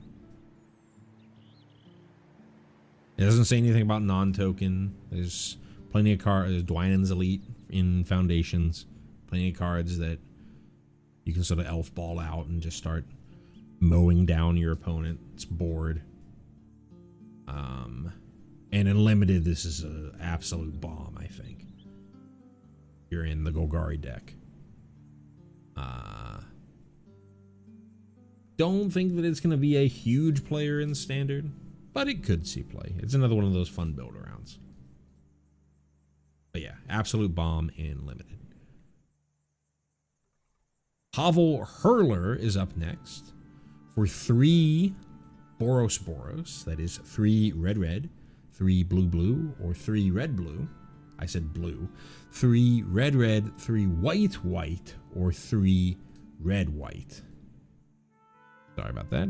We have a creature, Giant Warrior, at uncommon. It's a 6/7, but it enters with 2 -1/1 counters on it. So 5 mana for a 4/5, which is fine. It's a little low, but obviously it's going to have something. 4 Boros, and remove a counter from this creature. So for red, remove a counter. White, remove a counter. Or red, remove a counter. Another target creature you control gets +1/+0 and gains flying until end of turn. So just like we saw with Bree or Bray. You get to hurl this at something. You get to hurl a creature at something or at your opponent and buff up your giant here. I think this is pretty good. 5 mana 4/5. Already not the worst stat line. Then get to start. You can't do it to yourself, which is a little annoying, but you get to start. This is a good way to finish the game off in your sort of Boros aggro list. But yeah. Hovel Hurler. Keyroll Attentive First Year for 1 Boros. That is 1 red, 1 white, or 1 red. We have a legendary creature, Vampire Cleric. At rare, it is a 3/3 that says tap 2 untapped creatures you control. Copy target triggered ability you control. You may choose new targets for the copy. Activate only once each turn. I have no idea on this one. This is a combo card, and I don't know all of the nonsense that you can really do with this. Someone smarter than me is going to have to figure out how to really get this off, get this going. Even for the limited side, I'm going to really have to see somebody go off with this before I can fully figure it out. I think it can be powerful.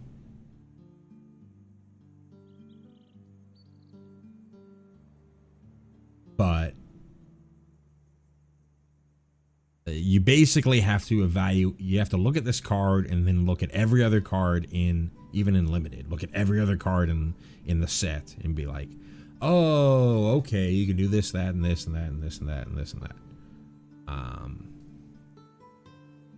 I'm sure as you're drafting, you pick this up early, you can be like, oh, I can do this, I can do this, I can do this, I can do this. We just saw with the giant. That's but that's an activated ability. It has to be a triggered ability. It doesn't work with the giant.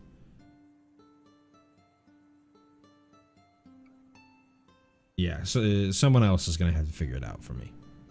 Because this is a combo card. This is a combo / high synergy card, and I'm just not going to take the time to go over all of it. Try to figure it out right here and now. Stat wise, it's fine-ish, very square. You would kind of like it to be him to be a 3/4. But yeah, hero. So I can't say much more. It's just way too synergistic for me to figure out what to do with it. Lorwyn Imperfect Naturalist is up next for Golgari. That is black, green, or black, green. We have a legendary creature, Elf Druid. At rare, they are a 1/3. When they enter, mill 4, then put a creature or land card from among the mill cards on top of your library, which really sucks. And what else? We have 2 Golgari. I'm not going to say all that again. 2 Golgari.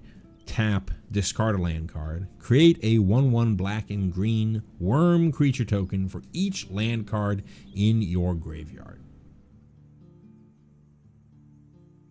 I mean, that's certainly powerful. I just hate the fact that you're putting the card that you wanted out of your milled cards on top of your library.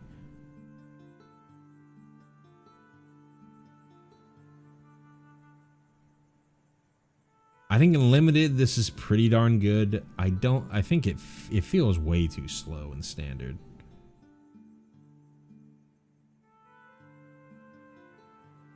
5 mana for that effect. Yeah, just way too slow.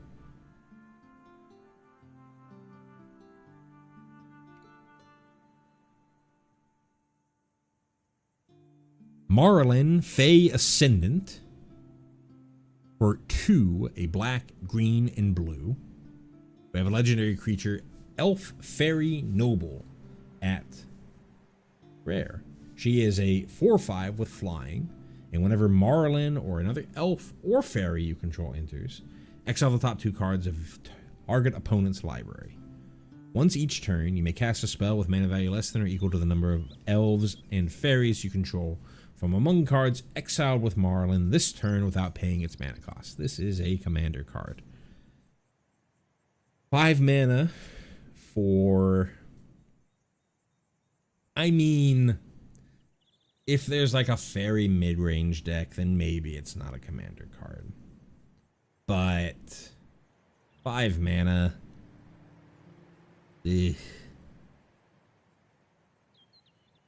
5 mana 4/5. If you had so many more hoops you need to jump through. Compare this with like Shiko. Shiko is so much better. You don't have to have this full board presence to get the value. You just have to have stuff in your graveyard, which you're just doing in general by playing spells. This is a commander card. In limited, it's probably pretty good. 3 mana always is a little scary, but given we have all those basic land cyclers, it might be a lot easier to do 3 mana stuff than what we saw in Avatar.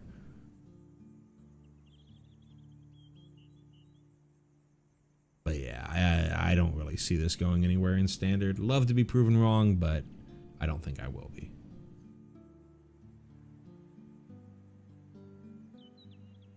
Marrow Sky Swimmer is up next for 3 Azorius. That is 3 white, 3 blue, or 3 white. We have a creature, Merfolk Soldier, at common. It is a 2/2 with flying and vigilance and convoke. And when this creature enters, create a 1/1 white and blue Merfolk creature token. 5 mana for just a 2/2, even with convoke, is a little rough. I guess it does have vigilance, and it is technically 3 power across its 2 bodies. I think it's probably fine. I think you're hating yourself if you have to pay the full cost for this, but if you can get this out even 1 turn sooner, especially if you can get some value from tapping a creature with a trigger, a tap trigger, you're pretty happy. I wouldn't want too many of these, because again, it's 5 total mana, but seems like an okay limited card.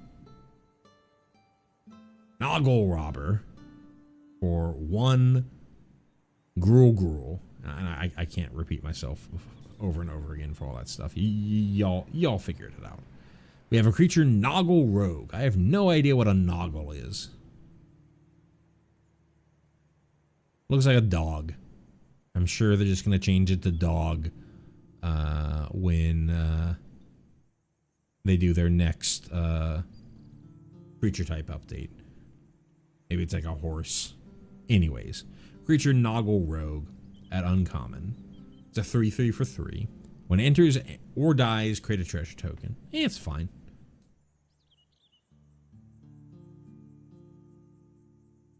Fine little body. Ramps you a little bit. Get some value on when you finally have to trade it off. It's fine. Not much else to say here. Prideful Feastling, another one of our changeling curve fillers. For 2 and an Orzhov, we have a creature shapeshifter at common. It's a changeling, a 2/3 with lifelink. Lifelink does make me think a little bit better of this card. Still, the stats are not where you'd really want for 3 mana, but again, lifelink, and helps you with any sort of synergy you need. Yeah, Prideful Feastling. Senar, Innovative First Year. For 2, Is It? We have a legendary creature, Goblin Sorcerer, at rare. They're a 2/4 with Vivid. At the beginning of your first main phase, reveal cards from the top of your library until you reveal X non-land cards, where X is the number of colors among permanents you control. For each of those cards, you may exile a card of that color from among the revealed cards, then shuffle. You may cast the exiled cards this turn. That is a lot of text. Let me silently read it again, or mumble to myself. Reveal cards from the top of your library until you reveal X non-land cards with X. Okay, so let's say you play Sonar and it survives all the way to your second turn, or the next turn with it. You would reveal up to 2 non-land cards from the top of your deck. The first 2 non-land cards from the top of your deck, because Sonar itself is 2 colors. And then, assuming you're in an Izzet deck, you would be able to exile at least one of them. If you hit both a blue and a red card, then you would be able to exile both of them, and then you sort of impulse draw those cards specifically, because you get the ability to cast them this turn only.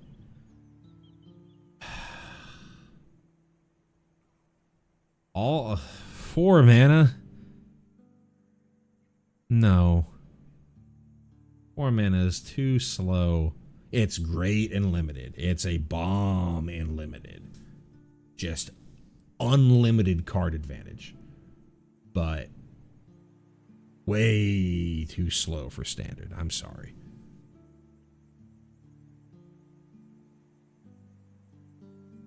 Not much else to say there. Incredible in limited, incredible in... Yeah, I'm not even just saying in a control deck. Just incredible and limited. So much card advantage in limited, if this gets to stick around. And guaranteed good card advantage. Well, I shouldn't say guaranteed good card advantage. It's always hitting the top of your deck, but you're not drawing lands over and over again. Does mean that eventually... Well, hold on. Let me double check.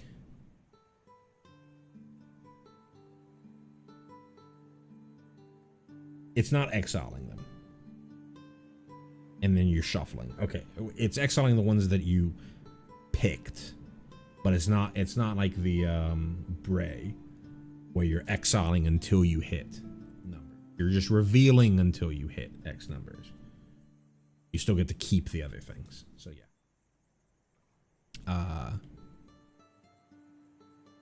So you're not on a huge clock here. You're on a little bit of a clock in the sense that if somehow you can't kill your opponent quick enough with this, your deck's eventually just going to be lands, at which point you probably just concede.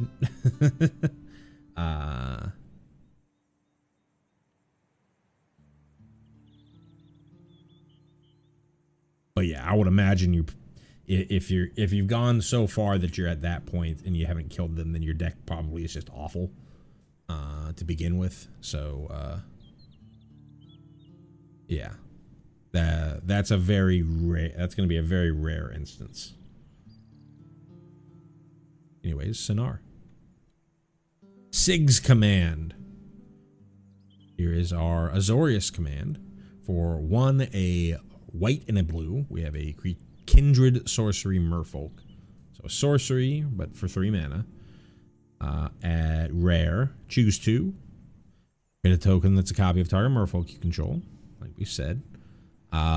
Creatures target player control gain lifelink until end of turn. Alright. Target player draws a card, and tap target creature, put a stun counter on it. I think for the most part, you're going to use this as draw and tap.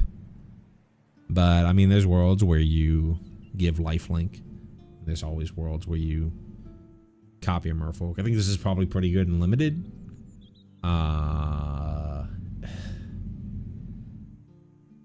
These all seem so medium for standard, though.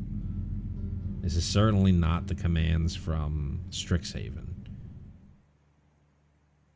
Prismari command was great. Witherbloom command was great. Even like Silvergill command was alright.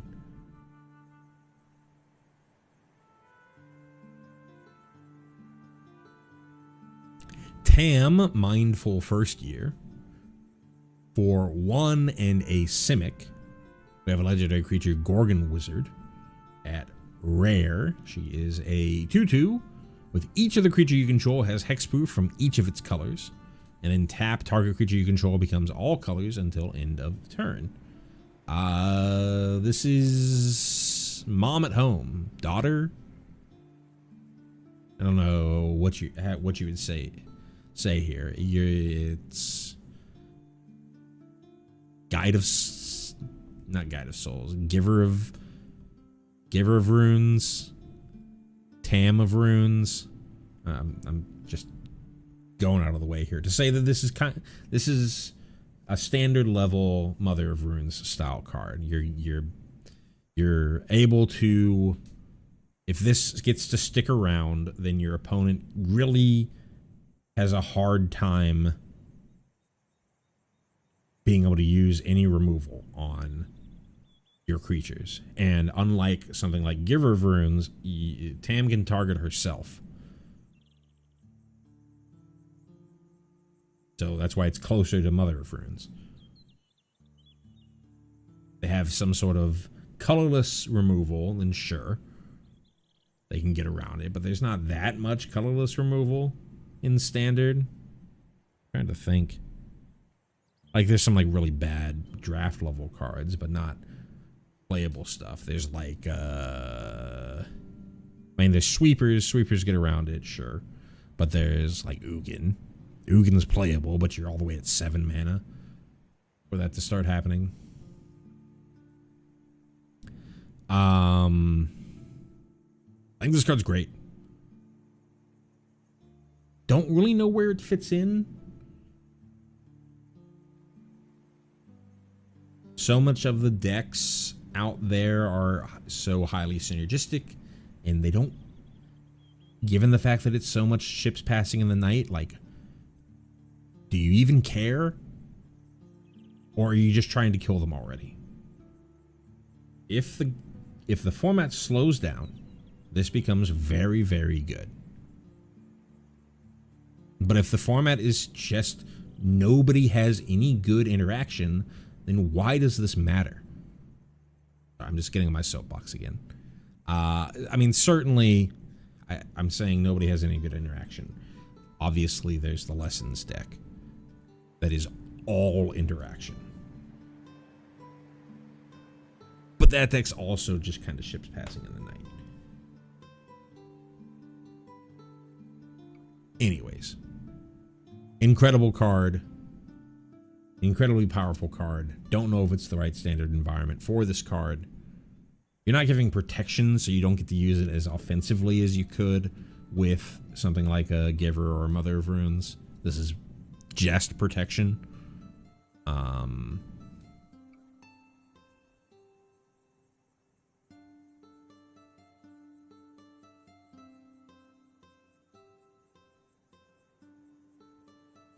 And then in limited,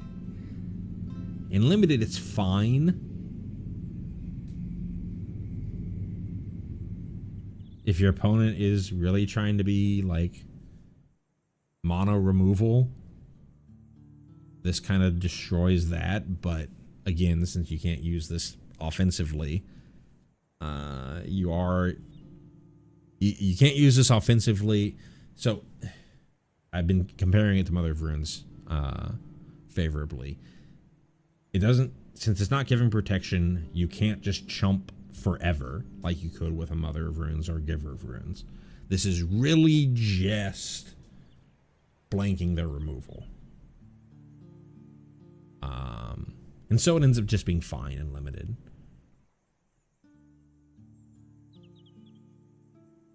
They're going to sit there with, they'll eventually you'll blink their removal for a while, but if you're not also applying pressure or dealing with their stuff, then they'll eventually just find a way to, they'll either just keep attacking you and you're going to be like, okay, I'll finally just put Tam in front of something. Or they'll just put together a hand where they can double spell to get rid of Tam. Fun thing about it is that you instantly give all your creatures hexproof from each of its colors. So if your opponent is trying to use fights and bites or use bounce effects against Tam, they're never going to be able to do so. So it kind of really screws over opposing Simic decks. Anyways, I've talked for a while about Tam. Moving on. Thoughtweft Lieutenant.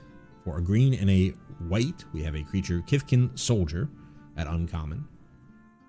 It's a 2/2 with whenever this creature or another Kithkin you control enters, target creature you control gets +1/+1 and gains trample until end of turn. If there is, I think not quite standard playable, but certainly fine in limited. Going to get the job done. It's only temporary buffs, but if you're Raise the Alarming or playing multiple Kithkin in a turn, then sure.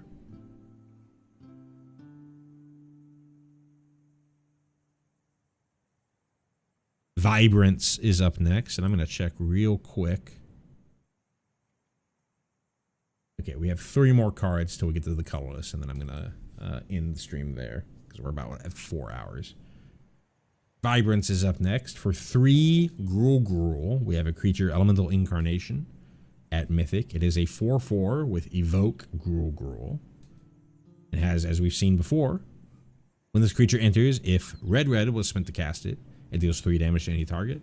If green was spent to cast it, search your library for a land card, reveal it, put it into your hand, then shuffle, you gain 2 life. This is another very good one.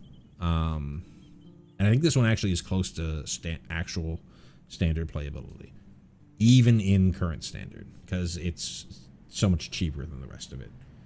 Worst case scenario, it has the buyout of red, bolt something.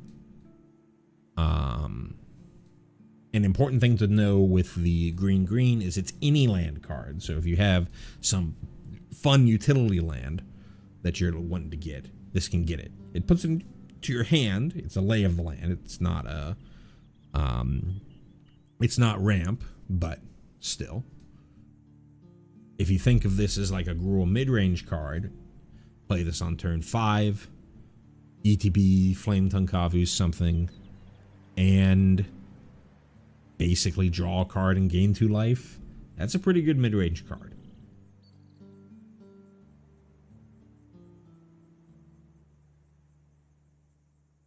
In limited, this is an absolute bomb.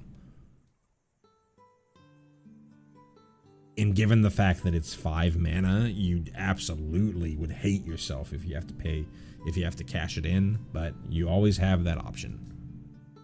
And the fact that this can go face is also very important, unlike the Orzhov one, which was just creature removal. So yeah, Vibrance, very good card. Voracious Tome Skimmer is up next. For Dimir. We have a Fairy Rogue at uncommon. It's a 2/3 with flying. Whenever you cast a spell during an opponent's turn, you may pay 1 life. If you do, draw a card. 3 mana, all colored for this effect. It is a 2/3 flyer. It's certainly you're wanting to play a controlling matchup with this. It's probably pretty good in limited. Don't think it's quite there in standard, but yeah. Voracious Tome Skimmer. Wary Farmer up next. For 1 Selesnya. We have a creature, Kithkin Citizen, at common. It's a 3/3. At the beginning of your end step, if another creature entered the battlefield under your control this turn, surveil 1. This seems great. Stats are fine-ish for its mana cost. And Generally, as long as you're curving out, you get to sculpt the top of your deck so that you can keep curving out and keep sculpting the top of your deck. Seems perfectly reasonable. Wistfulness. Another 5 mana evoke elemental. 3 Simic. Creature elemental incarnation at Mythic. We have a 6/5 with evoke of Simic. And when it enters, if green was spent to cast it, you get to exile disenchant something of your opponents. And then if blue was spent to cast it, draw 2 and then discard a card. Again, seems like a pretty good mid-range card for standard. If the format is mid-rangey enough, this would be great. I don't really think, this is another one where I don't think that you'd be that happy evoking it. You always have the out of 2 mana, draw 2, discard a card, or blow up their Simulacrum Synthesizer or something like that. You would really like to do the full creature, and the body is great. It's a 6/5 for 5, plus all this extra, all these extra effects. Yeah, I could definitely see this play in standard, and again, a house in limited. And we're on to our colorless, and that's going to be it for the stream. Whew, we did a lot of cards today, and there's still the full set release tomorrow. I believe we're completely done tomorrow, so I'm sure there's going to be quite a few more to go. Thank you so much for sticking out with me. I still have all these colorless cards, all these lands, and whatever we end up seeing tomorrow, I'll be back here doing another one of these. Hope you've enjoyed it. Thank you so much for watching.